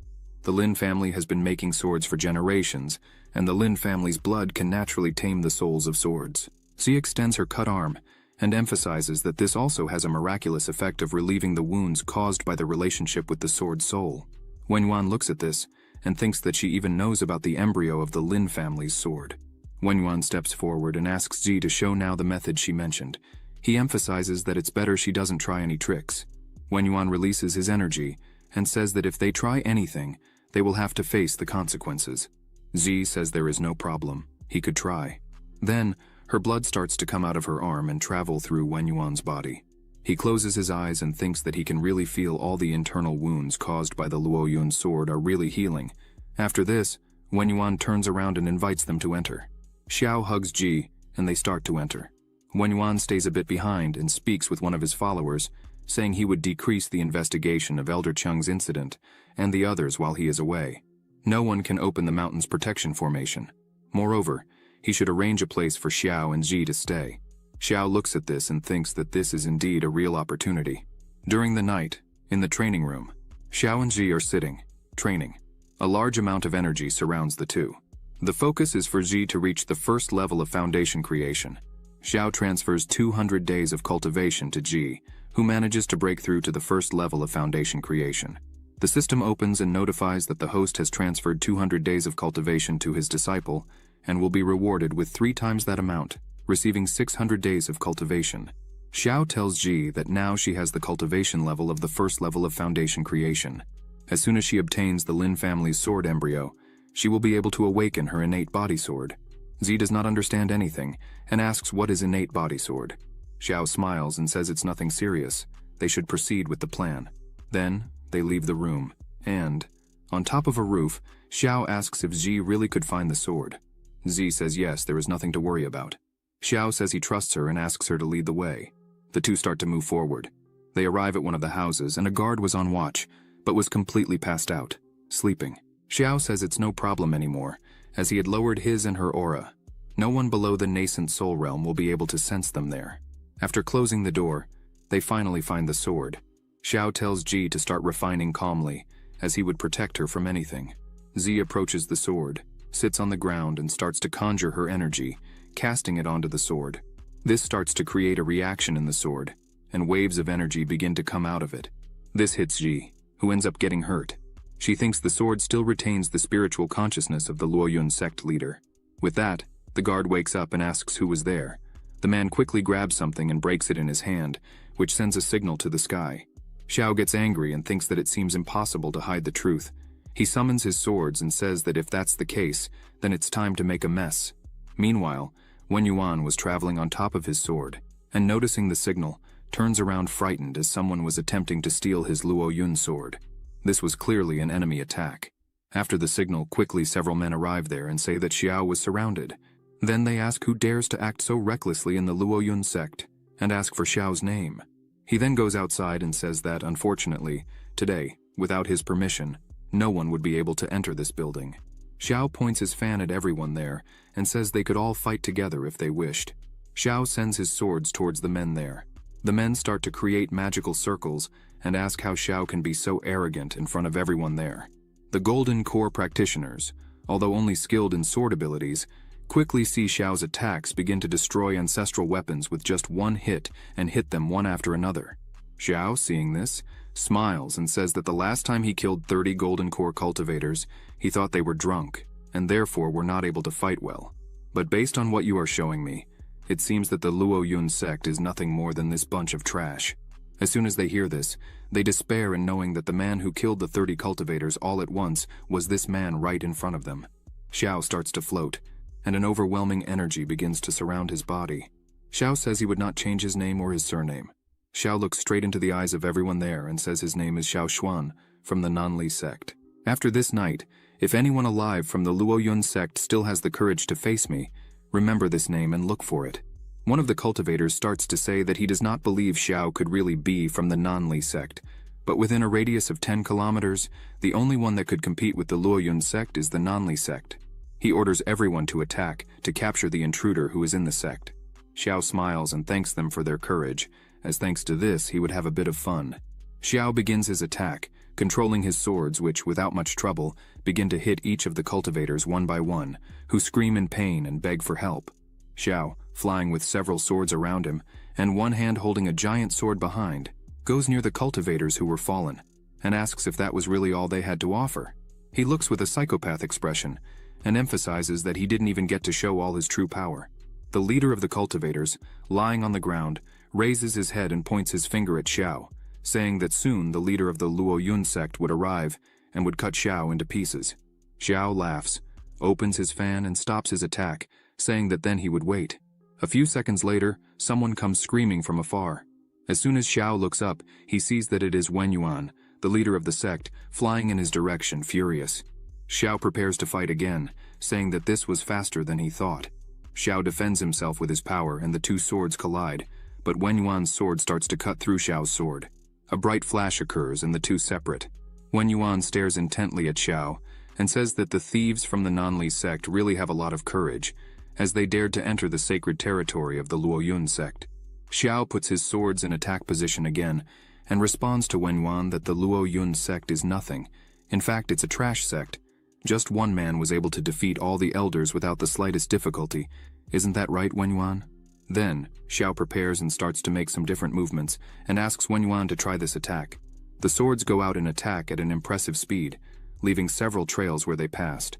Wen Yuan holds his sword firmly and prepares for the attack. Wen Yuan yells and with just one blow, defends against Xiao's two swords and asks how he dares to insult the Luoyun sect. Wen Yuan attacks Xiao, saying he thinks too highly of himself. However, Xiao quickly dodges. He looks at Wen Yuan's sword and thinks that this sword is really incredible. It must be at the peak of its cultivation. Xiao also analyzes the movements and strikes of Elder Wen Yuan and realizes that, probably, after using his blood for so many years to refine the divine sword, Wen Yuan might have injured his foundation. That's why he could not advance. The real power of Wen Yuan is probably above the nascent soul. Xiao calls his swords back and thinks that this could be a small problem. Xi needs to finish mastering that sword as soon as possible. Several swords start to appear around Xiao. Wen Yuan starts to look at this and wonders if this is really sword ki, and if this movement can be used on a physical sword. He also notes that just one of the swords is already quite powerful. It's definitely of the highest level. But more and more swords appeared, and as soon as Wen Yuan really looks up, he is completely scared, and thinks that there were tens of thousands of the highest level swords. This is not a sword technique. The correct thing to say is that it's a supreme divine skill. Wen Yuan, seeing the size of Xiao's power, thinks that fighting him like this clearly would not work. Wen Yuan thinks he would need to use all the power he could find. Then, he sticks his sword into the ground, and an energy starts to come out of it, and hits the shield that protected the Luoyun sect. Wen Yuan yells that his only hope is to activate the great protective formation of the mountain, as the Luoyun sect is not something just anyone can handle. Suddenly, a huge beam of energy comes quickly in the direction of Xiao, who is startled for a moment. However, he dodges with ease. As soon as Xiao looks to the side, he sees that the shot made a huge hole in the ground. Xiao says that as far as he knew, the mountain protector of the Luoyun sect had been abandoned by the first sect master. Since then, 100 years had passed, and her power had not diminished in the slightest. He thinks that with this attack, all shadows of the flexible finger swords had completely disappeared. If it had hit him, clearly he would have had a big problem. Thus, he needs to be a bit more careful with this fight. Suddenly, a very strong pink energy beam begins to rise to the sky, catching Xiao's attention. As soon as he really sees it, he says that it is finally done. Z was able to master the sword just in time. A system window opens and notifies that the host has assisted his disciple in activating the innate body sword of the terrestrial level. The reward is 10 times greater, being rewarded with the talent of the innate body sword of the celestial level. Xiao closes his eyes, and energy begins to surround his body. He starts to say that this feeling of the power of the innate body sword is truly amazing. He was feeling as if he had acquired an additional understanding of every trace of sword energy that roams between heaven and earth. This sword energy arrives at a constant rate. A lot of energy begins to concentrate in Xiao's body while he is in the air. Wen Yuan gets scared seeing this and wonders if he is really about to make a major breakthrough. Wen Yuan doesn't waste time and starts to conjure his strength, creating several circles with his energy. Another blue energy starts to circulate there. Wen Yuan says he has no more time. He would explode Xiao at that exact moment. Wen Yuan's eyes shining as he yells for Xiao to show his true power and how much he would manage to advance. But out of nowhere, the energy circles that Wen Yuan had created begin to disappear, leaving him scared and confused. He tries to create new circles, but the mountain's protection no longer responds. Wen Yuan wonders why the mountain's protection was no longer under his control. Xiao begins to walk with overwhelming energy coming out of his body, and with a penetrating look, says that Wen Yuan is not a good leader. A great sword begins to form above them, containing overwhelming energy. Xiao, while forming his sword, says that it is more than obvious that the true Luoyun sword is hidden within the protective formation of mountains of his Luoyun sect. And yet, he still wants to steal the embryo of the sword that the Lin family had not even refined yet. Xiao's sword was almost completely formed. Xiao, indignant, says that Wen Yuan did not even hesitate to spend his essence and blood to nurture the sword embryo. This is despicable and ridiculous for a sect leader. Finally, Xiao's sword was complete. Then, a giant hand begins to descend rapidly, holding the colossal sword that was now under Xiao's control. He emphasizes that if the sect leader was nothing but immoral trash for acting in such a way, as punishment for these acts, Xiao declares that the Luoyun sword is now his, as he would take the sword away. Xiao was angry and indignant. He points his attack at Wen Yuan and says that he should pay for the lives of the Lin family members who died back then, and life is paid with life. Wen Yuan screams for mercy, but with just one strike, Xiao begins to destroy everything around him, instantly killing Wen Yuan and splitting the mountain in half. The cultivators who were there begin to tremble before the absolute power that Xiao showed, capable of cutting the Sex Mountain in half. Xiao catches everyone's attention and begins to say that all those who participated in the massacre of the Lin family must be more conscious. Xiao orders them to cut off their own arm and leave. If they do not do this and wait for Xiao to try to cut it himself, then in that case, the entire Luoyun sect will be killed. The members realize they have no way to fight against a man like this. Some start to cry and say that their child is in the sect and did nothing to suffer. So he himself would accept to pay the price and cuts his arm off. The other members, one after another, start to say that they had family within the sect and cut their arms and hands for the safety of their families. Xiao stops his attack and lets the men go. As everyone was leaving, Xiao thinks that one only knows pain when the Reaper's blade is under their head, for none of them showed mercy when they massacred the families of other people. Z appears, happy and smiling, and yells for her master to show that she has finally successfully conquered the sword embryo. She says she has chosen the name Lacquer for the sword. She comes running up to her master, saying that after conquering the Lacquer sword, she feels that cultivation has become much easier than before. The Kiwankian sword, in which she was not very proficient in sword energy, suddenly began to make sense. Xiao says that, without a doubt, she has done very well. Xiao imagines that what is happening is probably the effect of having successfully awakened the innate body sword. Z sees several buildings cut in half and asks if there was a big battle there. Xiao replies yes, the head of the Luoyun sect had been killed. Then, he proposes to Ji that the two could take control of the Luo Yun sect. Ji is shocked and asks if Xiao no longer wants to be an elder of the Hongmeng sect. Xiao makes a silence gesture to Ji and asks her to speak quietly. Actually, his plan is about doing all this secretly. Xiao begins to explain that he would ask the Su family to send someone to take care of this, and he would just stay in the shadows, collecting money and being the boss without appearing. After this, Xiao calls Ji to leave, as he had to take care of this quickly. After Xiao's return to the Luoyun city, he helped the Su family take control of the city. Although the Wang family was not satisfied, they lost all their possessions to Xiao, and now did not dare to say anything, just cried for the death of Mr. Cheng. With the resources of the Luoyun sect, the Su family gained control of the Luoyun city.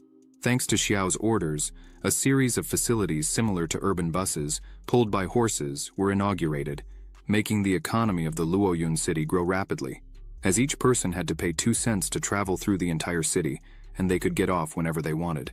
In their free time, Xiao gave Ji and Muhan additional initiations. Now, both had been promoted to the foundation creation level. Zi already demonstrates great skill with her energy, and is currently at the 2nd level of foundation creation. Muhan responded quickly to Xiao's teachings, and also shows great control of her energy, currently at the 1st level of foundation creation. After all this, Xiao also took some time to rest a bit. Ji kept him company while Muhan went through the pharmacy reports, saying that since the Golden Core elixir was put on sale, it received a lot of attention from cultivators. Every time they are put on the shelves, they sell out the same day, and this brings a very good estimate. Muhan says that according to the calculations, they are thinking of a daily sales flow of 10,000 bottles in the future. Muhan's eyes shine with happiness as she says that the daily earnings just from the Golden Core elixirs could reach 1 million low-grade spirit stones, not to mention the benefits of other projects boosted by the Golden Core elixir. Xiao picks some grapes, lies back down while Ji massages his shoulders, and thinks that finally, they have arrived. Clearly they were rich and he was at the peak of his career, so he could lay back a bit and enjoy this moment. Someone yells Xiao's name. A person all in black was approaching quickly. As soon as Xiao sees who it is, he smiles and asks how he had free time to come over today, calling him nephew. Xiao asks how the sect master was doing and invites Ye to eat some fruits. Ye says he is not hungry and that the sect master had sent a message. Ye prepares his voice and starts to shout, saying that the master found out that recently Elder Xiao had completely destroyed the Luoyun sect. By any chance was he thinking of taking another job? Xiao even spits out the water he was drinking, cleans himself up and says that, as always, the sect master was well informed. But Xiao asks Ye to go back and tell the master that Xiao's loyalty to the Hongmeng sect was as clear as the sun and the moon, and that the Luoyun sect is just a place to make some extra income. Ye thanks and says he would send the message, but there was one more thing. In 3 days, there would be the sect competition. Ye emphasizes that if Xiao really is loyal and plans to continue in the sect, he should return in time. Xiao crosses his legs and tells him not to worry as he would be present. She stands up, stretches his body and says it's better for them to hurry up and pack and get ready for the competition. Muhan and Zi agree with him. She turns to Muhan and tells her that there are some people she should be cautious of as soon as they return to the sect. Just thinking about it, Muhan already feels a headache, but she asks who these people would be. Ji, with an expression of anger and hatred, begins to explain that initially, these people were disciples of Master Xiao, but they betrayed him and tried to kill him. Ji says he would explain everything properly. Muhan is a bit surprised and says she would listen carefully. Meanwhile, at the Hongmeng sect, on the 6th peak, Wang Na and his 2 disciples were talking. Wang Na says he heard that Xiao would soon be back in the sect, and therefore he wanted to know if his 2 disciples were ready. One of them says that the set of exercises that Mr. Wang Na passed to them should also combine with the cultivation of the essence and blood of spiritual beasts. He points out that he was feeling that these exercises are very similar to a demonic cultivation method. At that moment, Wang Na attacks his disciple with just his energy, throwing him away, saying that he was nothing but an ungrateful boy, as he knew nothing of the Hongmeng sect's techniques, and yet dared to question his master's teachings. The man stands up and kneels, apologizing, but in reality he was thinking that he didn't want to practice something as diabolical as this. Wang Na asks his other disciple, named Qiu Huan, He responds that he followed his master Wang Na's instructions to the letter and managed to advance to the 3rd level. But now, his cultivation was refined, and this allowed him to reach the 5th level of foundation creation. Wang Na smiles a lot and says that this result is excellent, as if Chu Huan could cultivate up to the 3rd level of the foundation. It wouldn't be a problem for him to become the leader among the younger generation of the Hongmeng sect. Wang Na stops smiling and stares at his disciples, saying that nothing else matters in the great sect competition. The only important thing is the prize of the violet key. This is a supreme treasure. There is a legend that, in the past, there was an immortal in the Hongmeng sect, and this violet aura is the great treasure that the immortal left after his death. Thanks to this, every 5 years, the Hongmeng sect holds a great competition, and the winner of each round receives a certain amount of Hongmeng's violet key. Wang Na begins to release a great energy around him and tells his disciples that they cannot lose a single round, as in each round they would win a bit of the violet ki, and the grand winner would receive the purest and first-class violet tu ki. And so, losing is unacceptable. If they lose, that's how it will end. Wang Na slams his hand very hard on the table, causing small cracks and breaking it, which scares his disciples.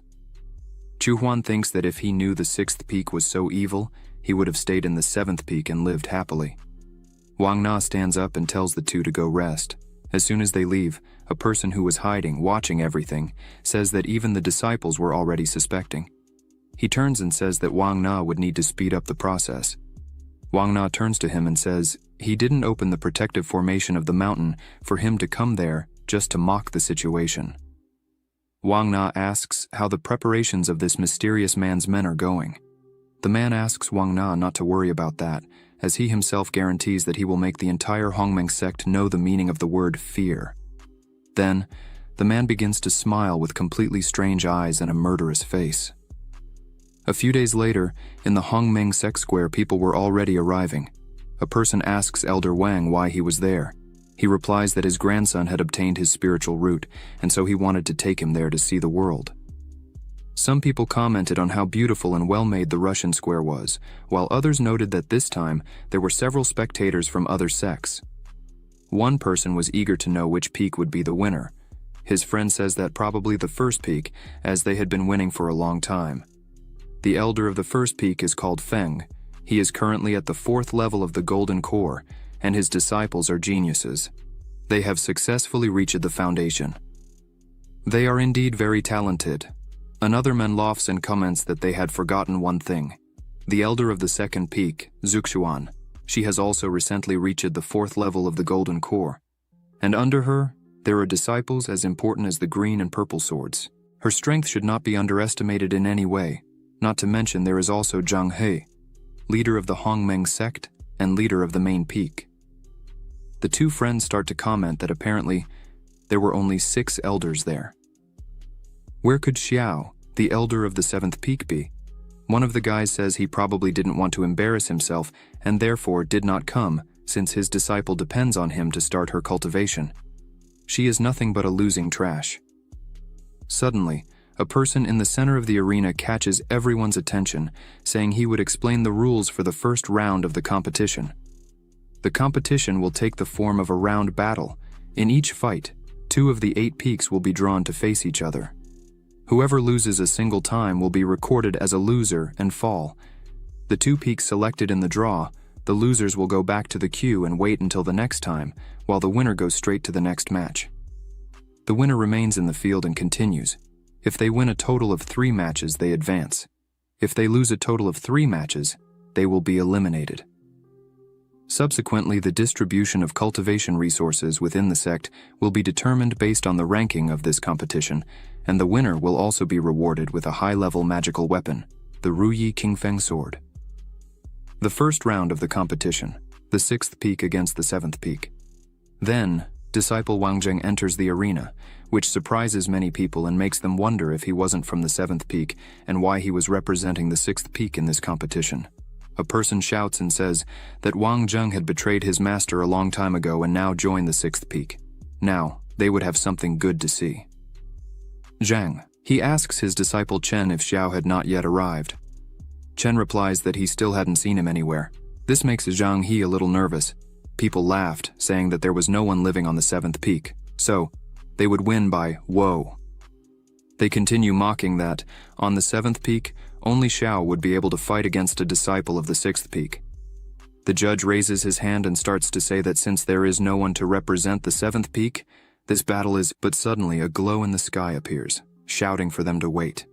It was Xiao saying he was late because he had slept too much. Wang Zheng seeing this gets annoyed because Xiao was still with the trash Ji by his side and even accepted another trash as a disciple. Wang Zheng starts to smile and thinks that this will be perfect, as he was lucky to get a weak opponent. He just wanted to see the faces of the others when he stepped on Xiao's disciple. Quickly, Xiao says that Muhan should fight, as this is the perfect moment for what they had trained. Muhan promptly says she would accept. Ji calls Muhan and says she still doesn't know Wang Zheng, but it was he who betrayed Master Xiao and tried to kill him. Ji says that Muhan should not have mercy on a person like that. Muhan looks at Wang Zheng and thinks that she only found out what had happened to Xiao through Ji. She didn't expect that, as soon as she arrived there in the sect, she would face the traitor right away. Muhan starts to release energy and thinks that, if that's the case, she must give her best and not embarrass her master. The judge introduces Muhan, saying that she was currently at the foundation level, Zhang. He is surprised by this, as Muhan is quite young for such an achievement. It seems that Xiao has found a talented new disciple. Meanwhile, in the center of the arena, Wang Zheng starts to mock Muhan, saying that clearly she hasn't learned anything from Xiao. Then, out of pity, he would let her attack first. Muhan gets angry and says that there is no place for traitors on the 7th peak. Muhan shouts that Wang Zheng is nothing but a scoundrel who deceives his own master and destroys his ancestors. Such trash is not worthy of calling Xiao master. Wang Zheng gets angry at these words and grabs his sword, saying that as can be seen, Muhan doesn't know what's best for her. Then, he asks her not to cry after he finishes this and points his sword at Muhan and tries to hit her, saying that she should be careful because Xiao himself had praised his spring rain sword skills. However, as soon as he looks, Muhan is staring at his face while holding his blow with just 2 fingers. Wang Zheng doesn't understand how she can do such a thing. Muhan starts to exert her fingers, saying that it is indeed a beautiful technique. Wang Zheng's sword starts to crack until it breaks into pieces. Muhan remains serious and asks what kind of evil swordsman Wang Zheng is if he can't even break through the protective aura that Muhan created. Wang Zheng is taken aback by this, and seeing his broken sword, he starts to tremble and says that he surrenders. Muhan asks him to leave the arena, but she quickly realizes that this is a trick because the sect competition requires that they don't stop for anything. Muhan quickly conjures her energy in her hand and says that Wang Zheng is lucky, that according to the rules, she can't kill him. Now she's going all out and applies her technique. Wang Zheng quickly turns around and shouts that she's getting ahead of herself. Their techniques collide, and a great explosion occurs in the center of the arena. As soon as the explosion passes, Wang Zheng is all injured, screaming in pain, while Muhan is standing in front of him. Wang Zheng crouches in pain with his arm completely wounded and burned. He screams and asks if Muhan really is at the foundation creation level, because with that power it's impossible. Wang Zheng, still not reconciled to this, asks if she has this level of cultivation because she is forced to worship Xiao as her master. Muhan smiles without a scratch on her body and says that it's been half a month since she was just at the first level of QI refinement, but now she's at the first level of foundation creation. Muhan emphasizes that, thanks to the training, initiations, tendon and marrow cleansing by Master Xiao, she is now stronger than before, and unfortunately, this is something that traitorous trash is not even worthy of envying. Wang Zheng can't believe that Xiao really was able to give initiation and transmit skills to his disciples. On top of all this, he did a marrow cleansing. It's unbelievable. The judge enters the middle of the arena and announces that the 7th peak is the winner of the first match. But suddenly, a red lightning bolt appears right in front of Muhan, saying that they should wait a minute. This person is Chu Huan. He looks at Muhan saying that he will challenge the 7th peak. This scares the spectators because Q Huan really challenged the 7th peak. According to the rule, if someone takes the initiative to challenge a disciple, the challenged cannot deny. However, the elder can decide which disciple will fight. People continue commenting and asking if there really is anyone on the 7th peak who can face Chu Huan. Most people say no, because in the beginning Chu Huan was small compared to Xiao, but now he is at the 5th level of foundation creation. With this level of cultivation, he could even become an elder of a peak. The judge announces the challenger Chu Huan, who is currently at the 5th level of foundation creation, and asks Elder Xiao to send his disciple to fight. Xiao simply says the name Ji, and she quickly appears in the arena. She shouts that she is ready. Xiao smiles and asks her to be a bit careful while fighting. Chu Huan looks with a very arrogant gaze and asks if slaves were qualified to step into the arena. So she really should be careful while fighting. Xiao smiles and says he meant for Chu Huan to be careful. Quickly, one of Ji's swords was just inches from Chu Huan's face, who is startled by the situation but manages to dodge quickly.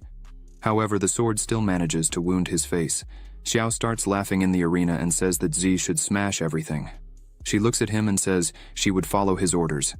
Chu Huan, annoyed by all this disrespect, wields his sword and says they don't know what they're talking about. A phoenix appears around him, and flames envelop him, but Ji doesn't move an inch. Wang Na asks if Chu Huan is using the Faiyan sword technique, which was created by Xiao to adapt to his sword skill. Meng Yu replies yes. As soon as Chu Huan defeats his disciple with the sword he himself taught, the expression on Xiao's face will definitely be beautiful to see. Ji, seeing all this show, just laughs and launches one of her swords. Chu Huan wraps himself with his energy and tries to defend himself with his sword while saying that Ji really is brave. But as soon as Ji's attack hits Chu Huan's sword, it breaks it in half, which leaves him completely shocked. He looks at it, wondering what happened there and how it was possible.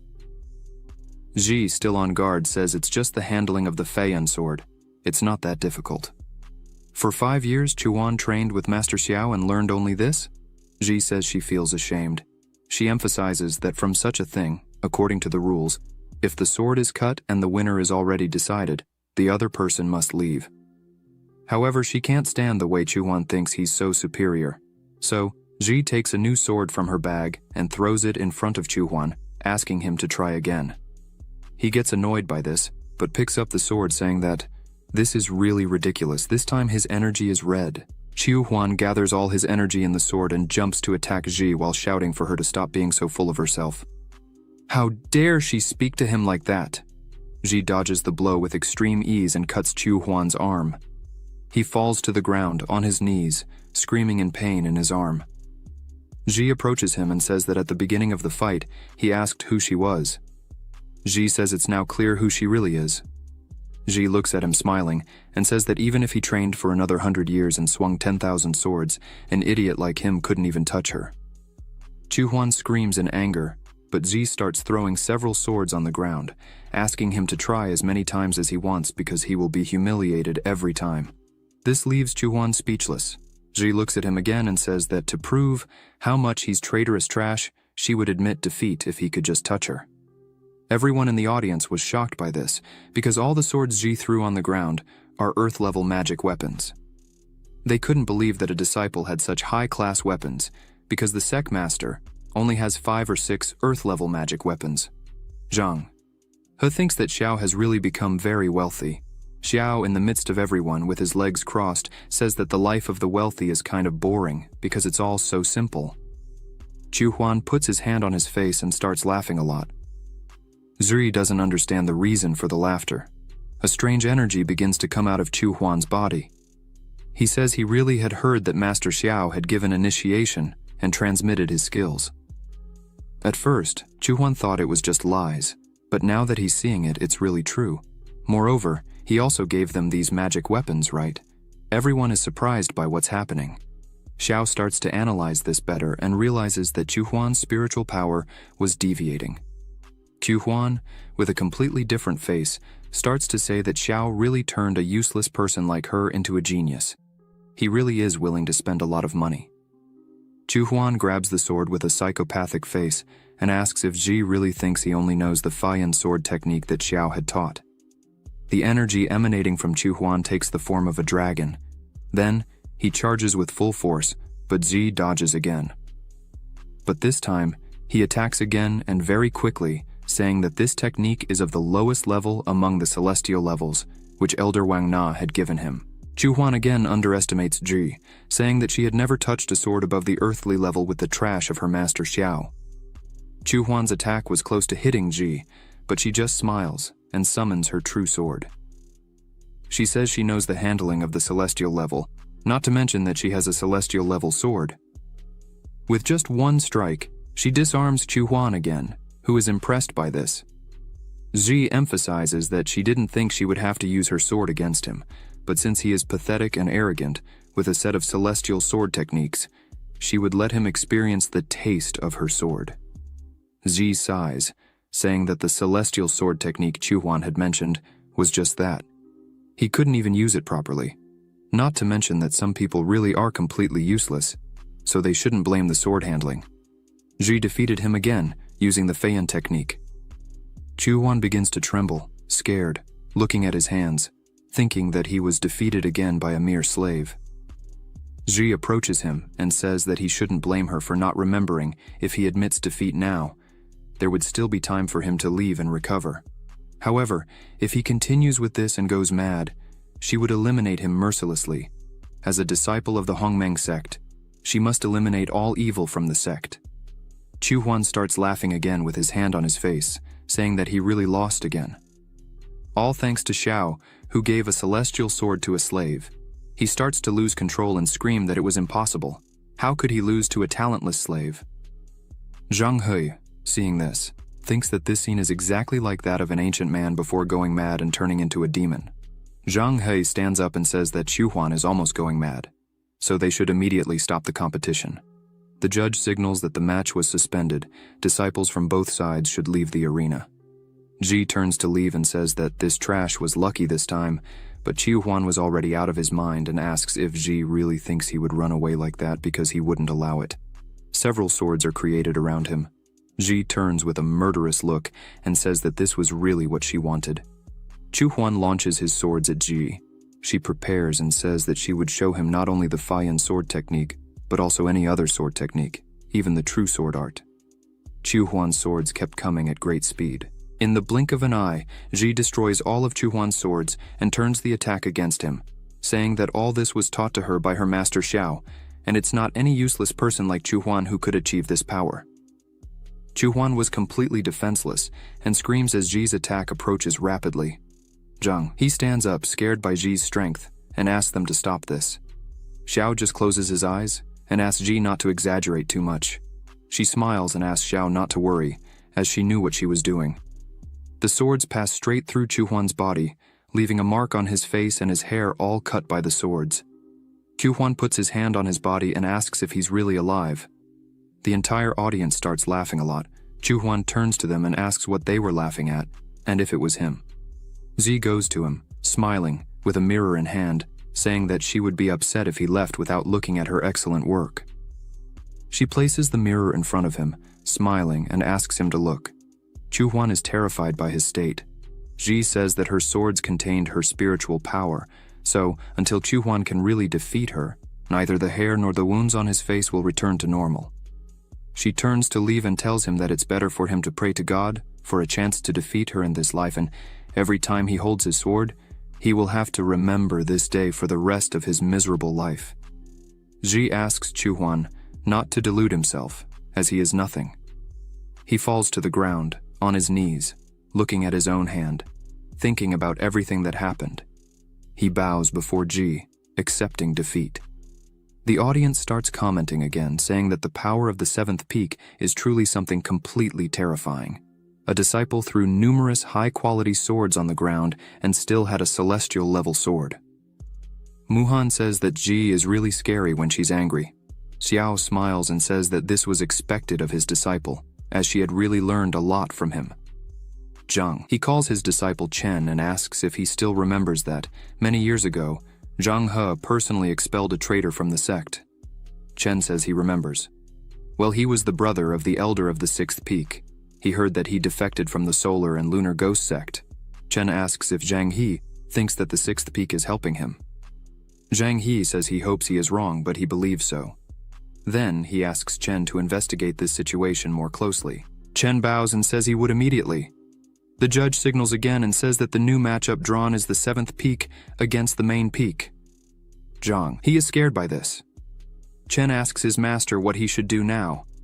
Zhang he closes his eyes and asks Chen to fight against Ji. At the level she is now, she is probably stronger than many elders of the sect. It will be a great lesson for Chen, a fight against her. Then, he agrees to this and goes straight to the arena. The judge signals for them to start the fight.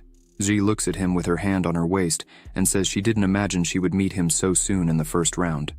Chen starts his sword and says that no matter how strong Ji was, now she should just fight with everything she has.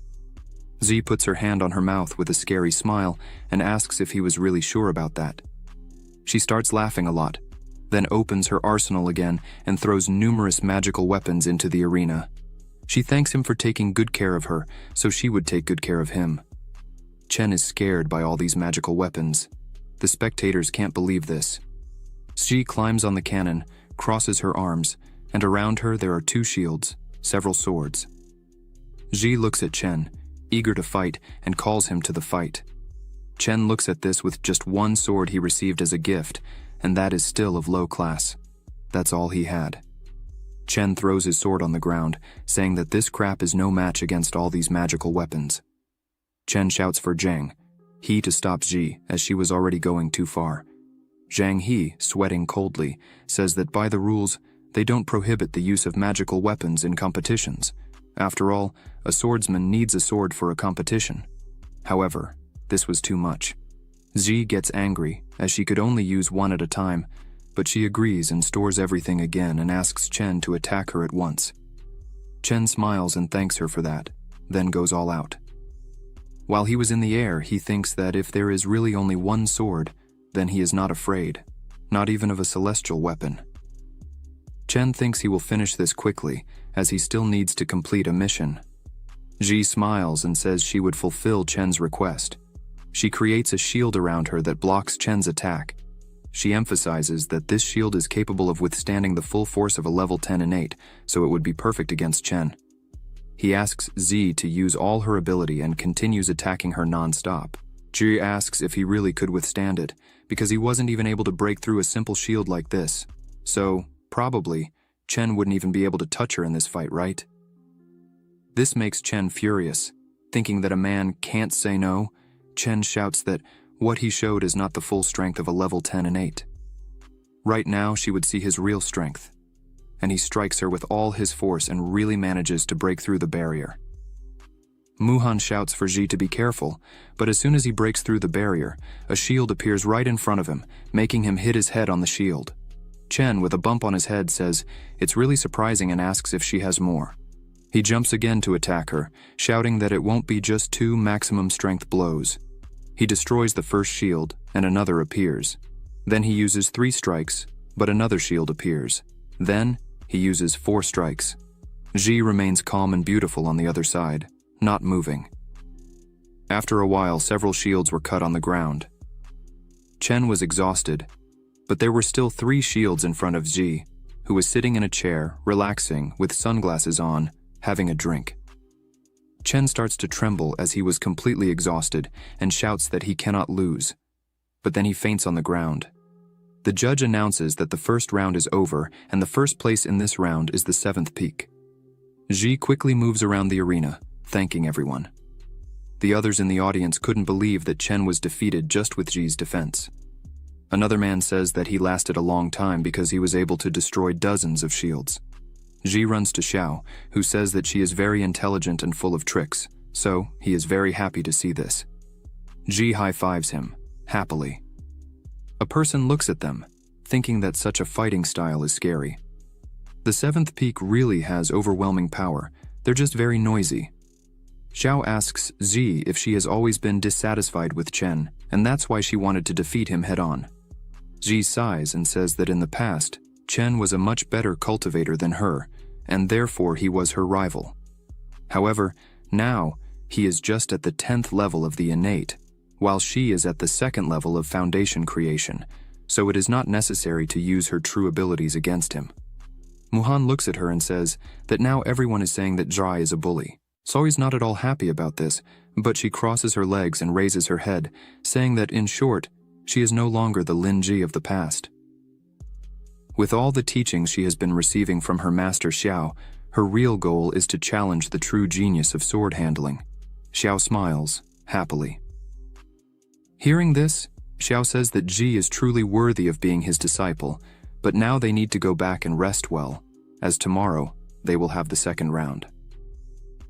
Wang Na, after seeing everything that happened there, is annoyed because he did not expect Ji to be so powerful. A woman named Ying says that this is truly an incredible competition. The man next to her, named Wei Ju, says that this little Hongmeng sect is certainly an extraordinary foundation, but it is no more than the Qin dynasty. Ying says that she secretly sent some spies to investigate the girl, the senior disciple of Elder Xiao of the Hongmeng sect, who was a normal person without cultivation a few months ago, but not long ago. Xiao alone massacred everyone in Lord Luo Yun's mansion, and also climbed the mountain alone to challenge the entire Luo Yun sect, and the result was the same. Now, these two major places have become his. Ying emphasizes that, based on Xiao's deeds and the current situation, he is an extremely dangerous and powerful person within the Hongmeng sect, as well as being able to connect strongly with a person. Ying asks if this is not the kind of talent they were looking for. Weiju asks Ying if she was wanting to recruit Xiao. She replies, yes, if she can get this year's grand prize, the Violet Key. In front of the 7th peak, someone shouts, Violet Key. This person is Muhan, who was asking what the Hongmeng Violet Key would be. Xiao explains that it is a specialty of the Hongmeng sect. It is distributed every year, according to the ranking of the grand competition. They say that people who practice with the Hongmeng Violet Key for a long time are blessed by luck. Xiao says that if they win this year's competition, they will get the first-class Violet Key. When they get the first-class Violet Key, the entire peak will experience an extraordinary change. Muhan is impressed because the Hongmeng sect was not so famous and has such an incredible treasure as this. Xiao agrees with her and says that he was also surprised when he first heard about it. However, it seems that in the past, the Hongmeng sect was a great sect. He smiles and says that they will test the effect of the Hongmeng Violet Key, then they continue to walk through the 7th peak. Zhi comments that the aura in the air of that place is much better, which allows them to achieve twice the results with just half the effort. Muhan approaches a golden tree and realizes that this is a necessary material to refine the infinite golden elixir, the infinite seed. She wonders why there are so many there. Looking closer, she notices that this year, the Violet Key of Hongmeng seems to be particularly stronger. Walking a bit further, Muhan notices that there are also several molten fire lotuses. Ji points out that with these molten fire lotuses, they could forge spiritual swords just like their master Xiao's. Upon hearing this, Xiao turns around smiling and says that they could try. After a long walk, they finally arrive at their resting place. Ji wonders why the house remodels automatically. Xiao replies that there are rumors that all the buildings of the Hongmeng sect were created by the Li Mountains, and seeing them today, Xiao believes in the legends. Xiao turns to his disciples and says it's time for them to enter and rest for the next round tomorrow. Muhan and Zi agree. Meanwhile, in the arena, the fights continued. Zheng was fighting against Linking and once again lost the fight. He finds himself in a not very pleasant moment for him. Linking mocks him, saying that she remembers the day he asked to join the 2nd peak, but was rejected by his master. She points out that apparently she does not see that Zheng has no intention of practicing sword handling, probably should not be there to study with her master on this subject. She asks if Zheng thinks that's why there are more people on the 2nd peak. She comes very close to him, who is kneeling on the ground and looks intently at Zheng, saying that, unfortunately for him, even if there were thousands of disciples on the 2nd peak, none of them would be interested in a man-trash with no value or reputation like Zheng.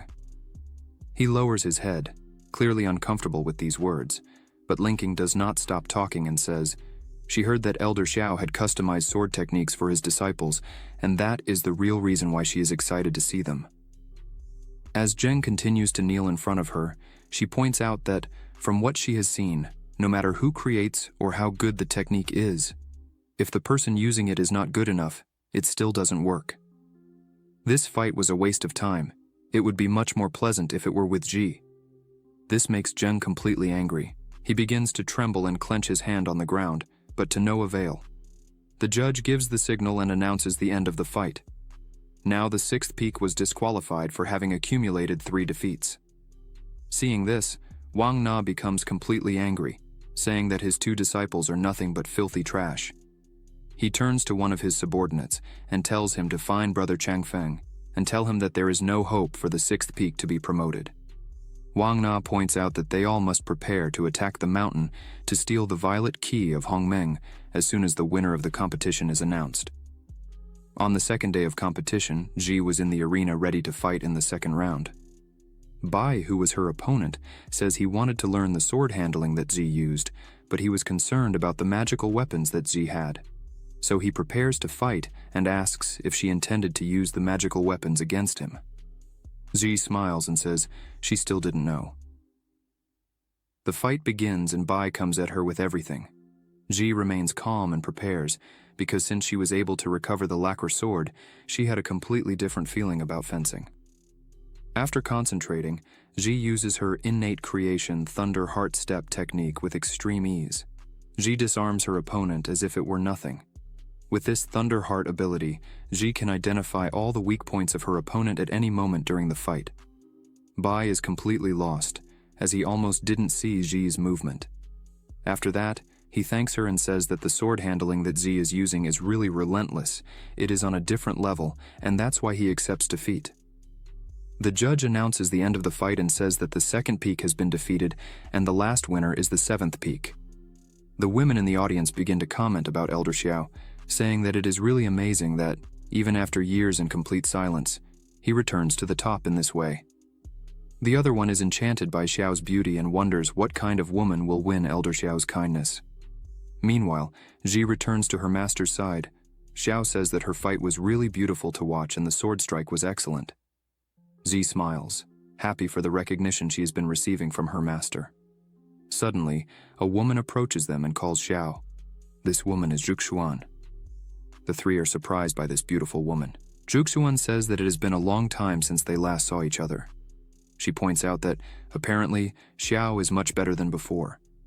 He keeps looking at her and says that she also seems very well, as her aura is much stronger than before. It seems that she has gained a lot in her travels through life. Xiao begins to remember that when he entered the Hongmeng sect with Zhuxuan, his cultivation was something surprising, and Zhuxuan always tried to compete with him, and this bothered Xiao for always being in this situation where Zhuxuan created a rivalry in almost everything. But the future was harsh, as there came a day when Xiao could no longer evolve, his cultivation stagnated, and everyone began to underestimate him, except for Zhuxuan. She was the only person who, even with all this happening, continued to treat Xiao exactly the same as before. Zhuxuan was always tough on Xiao, saying that he couldn't just give up on everything.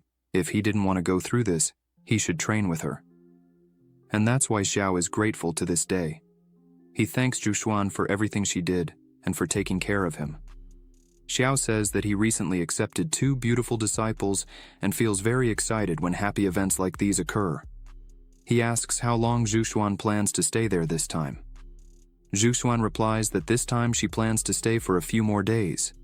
She calls her 2 disciples and says they wanted to thank Xiao for saving them the time in the forest. Xiao smiles and asks if she isn't being too polite. Zhuxuan approaches Xiao and smiles. She says that this year he had won the prize, and with this first-class Hongmeng violet key, he will be able to advance his cultivation a lot. Xiao replies that Zhuxuan is also not bad at all, as she managed to go far in the tournament, finishing in 2nd place. As they continued the conversation, Wang Na just looked from afar, angry and dissatisfied with the outcome of this story. Around him, there were several men ready to fight. Wang Na says it's almost time. He gives the command for everyone to exterminate the Hongmeng sect. Then, several points of the sect that were peaceful began to receive attacks, and the whole confusion began. The guards didn't understand how they got there without anyone noticing. Their leader screamed at the others to steal the violet key in the main square of the sect. Chang Feng, the elder of the lunar and solar ghost sect, screamed at the sect leader. His current power is at the 1st level of the nascent soul. Chang Feng screamed, calling Zhang He an old thief. Behind him there was an army. Zhang He, looking at all this, says that Chang Feng really is a despicable person, as he had deserted to follow the lunar and solar ghost sect, and now dared to come back to cause trouble. Chang Feng smiles and says that now he is at the nascent soul level, while Zhang He still remained at the golden core. Chang Feng orders Zhang He to kneel and beg for mercy and apologize for everything he did. Then, tie up Zhu Xuan and hand her over to him. Chang Feng starts to laugh and says that if all this is done, maybe he will leave and let the sect live for a while longer. Zhang He begins to release his power and says that the Hongmeng sect is not a place where he can enter like this and leave when he wants. He begins to conjure the protection formation of the mountain that he had prepared a long time ago for this moment. The energy around the sect begins to move, and this means that it is fully active. Suddenly, the protection begins to attack the invaders, hitting several at once. Chang Feng says he had indeed heard stories that there was once a man who reached the immortal level in the Hongmeng sect, and that the power of the mountain protection formation was astonishing. Chang Feng emphasizes that today, he can see it with his own eyes and confirm that it is indeed true. Suddenly, he begins to smile and says that, unfortunately, it would end there. The mountain protection begins to break. Zhang, he cannot believe what he is seeing. Everywhere, the protection is beginning to collapse. The sect members start to get scared as they look up and realize that the protection formation has been breached. They wonder what is happening there. Zhang, he turns around in fright as he knows this is not good. Upon further analysis, Zhang He realizes that demonic energy has invaded the first peak, and the main point of the mountain protection formation is focused on the first peak, which has now been corroded by the demonic energy. Zhang He starts to get really worried, as each of their moves was clearly well planned. The lunar and solar ghost sect had thought very well about what they were going to do. Zhang He takes action and mounts his bird, telling all his elders that he would return to the first peak and try to restructure the mountain's protection. Then, he would leave the invaders there for them. Zhu Xuan and Xiao, side by side, say that he could go without worry, as they would take care of everything. Zhu Xuan smiles and says that this reminds her a lot of 10 years ago.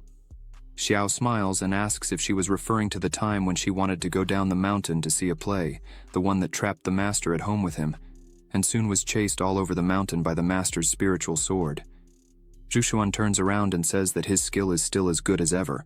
She starts to strike several men at once and says she would go ahead. Zhu Xuan looks at the invaders and says that if they had the courage to invade the Hongmeng sect, then they also had the courage to face death. She starts to conjure her energy, and again strikes several men at once. Xiao prepares his swords and says that Zhu Xuan's green and purple swords did very well, so he couldn't fall behind.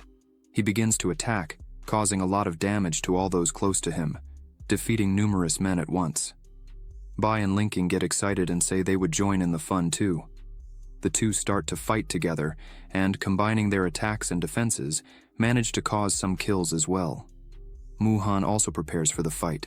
Z is not left behind either, but she comments that the fighting style of the second peak is the practice of dual swords, and only when the green and purple swords are used together do they show their true strength, and therefore she wants to fight against the two together when she has an opportunity. Muhan tells Z not to worry, that she would provide support and clear the way, so that she can fight more easily. Z advances fearlessly and says she would trust her life to Muhan.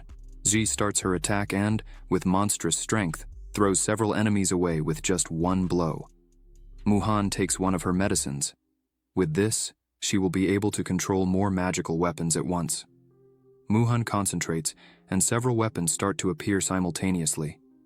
Bai and Linking are impressed with the amount of high-level magical weapons that Muhan is controlling. Linking says that, apparently the seventh peak did not use all its strength during the competition, and yet it was an overwhelming victory against the other participants. Wang Na takes the opportunity and attacks Zhu Xuan from behind, saying that all this is because of Master Zhang He's favoritism. Xiao yells for Zhu Xuan to be careful. However, Xiao realizes that she would not be able to defend herself and, with a quick movement, he uses one of his swords to defend her. Wang Na cannot believe that, once again, Xiao is thwarting his plans. This makes him extremely angry. Zhu Xuan wastes no time and takes advantage of Wang Na's lowered guard and attacks him with all her strength. Wang Na, with no other option, just yells and asks for help from Chang Feng, who was fighting against Xiao. As Xiao attacked with his swords, Chang Feng defended himself with a magical barrier, saying that Xiao's attacks were useless against it. Chang Feng realizes that he would not have help from anyone at that moment, so he begins to conjure a large amount of energy and summons a large flag. This flag is called the Soul Summoning Banner. Several undead begin to appear all around. Chang Feng commands them to attack. Zhu Xuan, seeing all this, tells Xiao that after Chang Feng betrayed the Hongmeng sect, he had lost his way and turned into a monster. At that moment, Chang Feng was out of his mind, laughing like a madman amidst his undead soldiers. Chang Feng screams that they were neither humans nor ghosts, and that this was really cruel. Chang Feng yells, furious with anger, saying that years ago he was willing to do anything for Zhu Xuan, but she treated him like nothing, and this made everyone ridicule him. He continues saying that all this was her fault. If it weren't for her disapproval, he wouldn't have risked going through this. In the end, his spiritual power went out of control, and he lost his cultivation completely, and that's why he can only practice the path of demons. Chang Feng gathers all the soldiers and yells once more that if it weren't for her, he wouldn't be in this state. Zhu Xuan continues fighting fearlessly. She looks at Xiao and says that all the skeletons were close to the peak of the golden core, so he should be careful. But Zhao was not so worried about that. One of the skeletons approached. Ying and her elder Wei protect her with just one blow, knocking one of them down. She asks him if he thinks that, in the current situation, the Hongmeng sect would need help. Wei says that the elders of the Hongmeng sect were all cowards. They got too scared when they saw the soul summoning banner. Only the two young ones, a man and a woman, are worthy there. But they haven't crossed the golden core yet, and therefore it's difficult for them to deal with Chang Feng, not to mention the master in the nascent soul realm of the lunar and solar ghost sect, the killer demon. Wei emphasizes that unfortunately, the Hongmeng sect will not be able to escape this disaster. Meanwhile, in the midst of the enemy army, two people were alive and fighting without hesitation. Zhu Xuan and Xiao were side by side. Ying begins to fight against some monsters while thinking that if the Hongmeng sect really cannot get rid of this disaster, they will not be able to help her. But she is impressed with the talent and determination of Xiao and Zhu Xuan. She says that if they can be accepted as her disciples, it would be a beautiful choice. Ying tells Wei that she wants to stay there and wait to see what will happen, and if Xiao or Zhu Xuan are in real danger, they should help immediately. Wei agrees with this and prepares to fight. Zhu Xuan continues fighting and calls her sword, cutting several skeletons at once. Wei says he heard that the Hongmeng sect has a dual-wielding technique that is at the bottom of the celestial levels. A single sword is already very powerful, but Zhu Xuan has already achieved great success with both swords. He fears that no one below the nascent soul realm will be able to compete with her. Ying hears this and smiles. While Zhu Xuan fought, a skeletal hand comes out of the ground and grabs her leg. She realizes that the skeleton's hand is poisoned and therefore she cannot move. Several skeletons surround her and use their chains to attack her. They manage to capture her. At that moment, Zhu Xuan is completely vulnerable, as she has no strength to break free or move. Suddenly, a huge skeleton appears behind her. She feels this presence and turns around to see what it was. As soon as she looks, she sees that the skeleton was indeed much larger than the others. Chang Feng says that really, over the years, Zhu Xuan had improved her skills, but unfortunately, this is the end for her. The giant skeleton begins to move and raises its hand to grab her. Ying, seeing that Zhu Xuan was in danger, tells Wei that it was time to act. But before they could do anything, someone yells for the monster not to touch Zhu Xuan and cuts it in half with a giant sword, completely destroying it. Zhu Xuan, Ying, and Wei can't believe what they're seeing. Xiu starts to take the fight seriously and unleash his true power. He smiles and says that if this is really the power of the nascent soul, it's ridiculous. Who hasn't killed a couple of nascent souls before?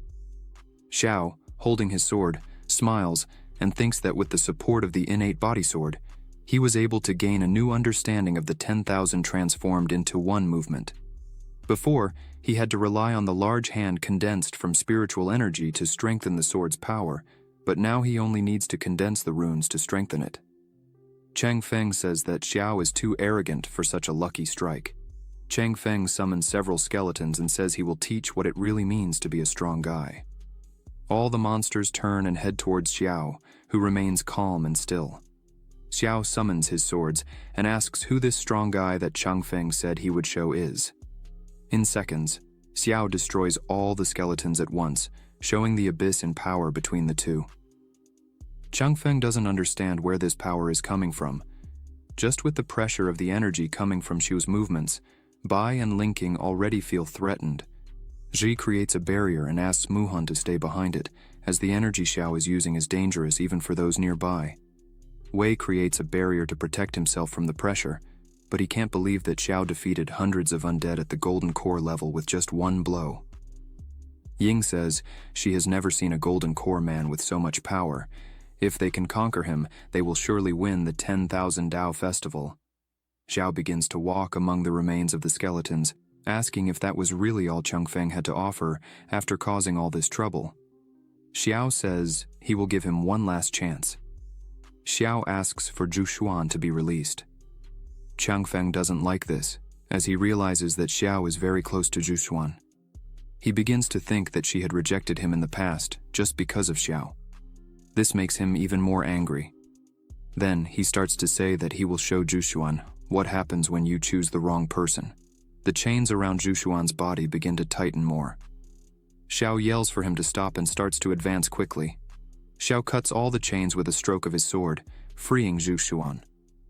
This scares Chang Feng. Zhu Xuan is in a lot of pain. She tries to summon her swords, but she is exhausted. As she falls, Xiu calls her and quickly holds her in the air and asks if she is really okay. The atmosphere between the two becomes pleasant. Zhu Xuan can't say a word, as all this is incredible to her. After a few seconds, she averts her gaze, embarrassed, and says, "She is fine." Bai says that this time, Xiao got it right. Linkwing is happy, and says she can see from afar that her master is blushing. Muhan finds all this beautiful. On the other hand, Ji runs with a broken heart, calling for her master. Xiao, with Zhu Xuan in his arms, holds his sword with just one of his hands. He calls Chang Feng and says that his last chance is over, so it's time for death. Zhao, like lightning, moves quickly, piercing Chang Feng's body with his sword, making him scream in pain. Chang Feng starts to feel weaker and weaker and thinks that this can't really be happening to him. After a few seconds, he falls to the ground without any strength. Xiao smiles while holding Zhu Xuan in his arms. She is speechless with such strength shown. She turns to him and calls him. Xiao puts on a serious face and thinks that this time she must have been impressed with his beauty, but then she asks if it's not time for him to let her go. Xiao is speechless and says yes.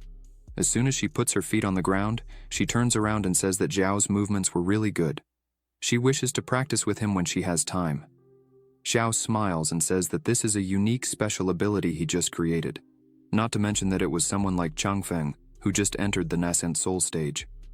However, even if Xiao meets some deity out there, he is still capable of fighting on equal terms. Ying hears this and wonders if this is really true. If Xiao is indeed capable of fighting against a deity, she turns and asks Wei how much she can trust this. Wei defeats the last monster in front of him and says that the movement Xiao just used should be the 1,000-to-1 transformation of the current sword cultivator. However, from the way he used his spiritual energy to the sword itself, Wei says he was not able to see through it.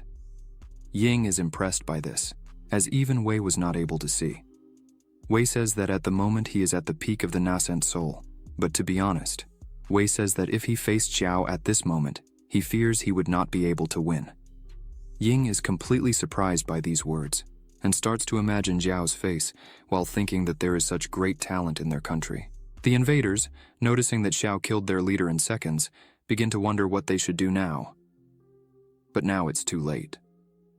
Xiao starts to walk towards them with a terrifying aura, asking if they really wanted to run away, if they thought they could enter the Hongmeng sect, do all this and leave like that. The men start to tremble in front of Xiao. They fall to their knees on the ground, throwing away their weapons, saying that they were deceived by their elders. Everyone there was begging for forgiveness and mercy. Xiao stops in front of everyone, along with Jushuan.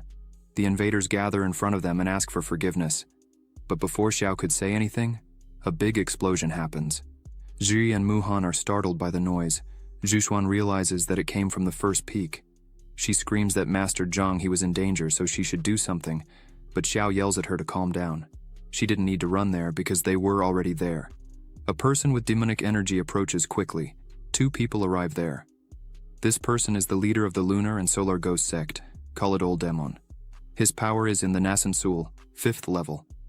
In his hand was Zhang He. The demon says that they captured their leader and destroyed the mountain protection formation. He asks for the rest of them not to resist and become prisoners at once. That way, they would suffer less.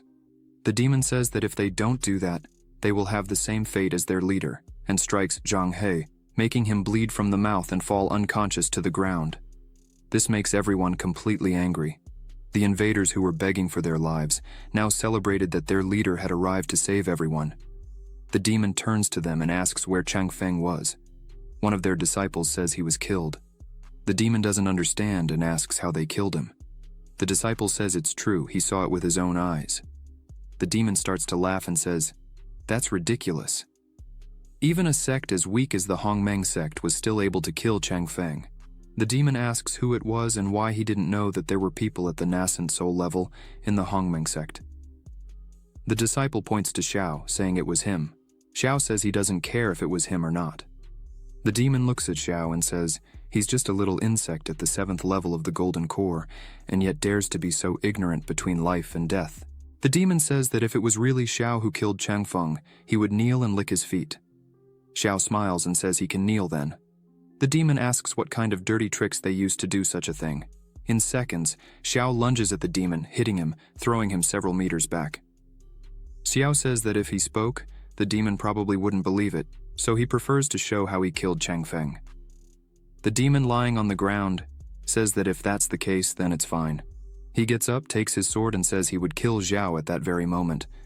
A huge energy accumulates in the sword and he releases it towards Zhao. The two clash their swords. The pressure caused by this throws the people who were nearby far away. Jushuan creates a barrier and asks everyone to stay behind it. The invaders are injured just by the pressure of the blows exchanged by the demon and Xiao. From a distance, Ji and Muhan watch. Ji begins to analyze that it seems Xiao can clearly see his movements. The Luoyun sword that Xiao had picked up is a low-class spiritual sword of the celestial level that, if performed with the 10,000 kilometers technique, should be able to reach the power of a mid-class celestial level. Ji realizes that the demon's sword is superior to that, possibly being of the highest class. As the two fought, Ji fears, because now it can really be dangerous. The demon tries to hit Xiao, but he dodges and jumps back and asks for Jushuan's swords on loan.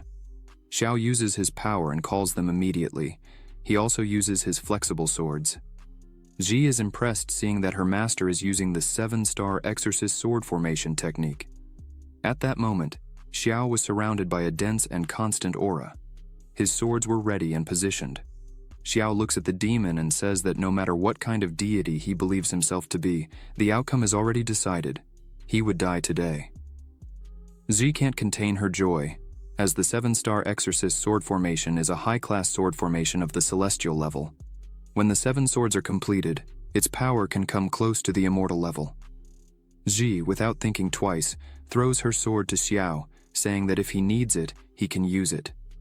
Ying is impressed by this, as she had seen this sword formation only in ancient books, but never imagined she would see its true form personally. She takes her sword and throws it to Xiao, saying that if he's going to form the 7-star exorcist sword formation, he can also use her sword, the highest quality terrestrial level dragon sword. Ying thinks this is a great opportunity to gain Xiao's trust. Now everything was ready. Xiao had the best swords in his possession. He points his finger at the demon and says he would exterminate the existence of the lunar and solar ghost sect today. Xiao begins his attack. The demon smiles and asks Xiao if he really thinks he wouldn't be able to win just because he had some extra swords. The demon fearlessly confronts Xiao's attack, but as soon as he tries to block it, he realizes he won't be able to. The attack bypasses his block and leaves the demon badly wounded. But he doesn't give up and asks Xiao not to get conceited too quickly. The demon says that no matter how great Xiao's abilities are, he wouldn't leave there alive today.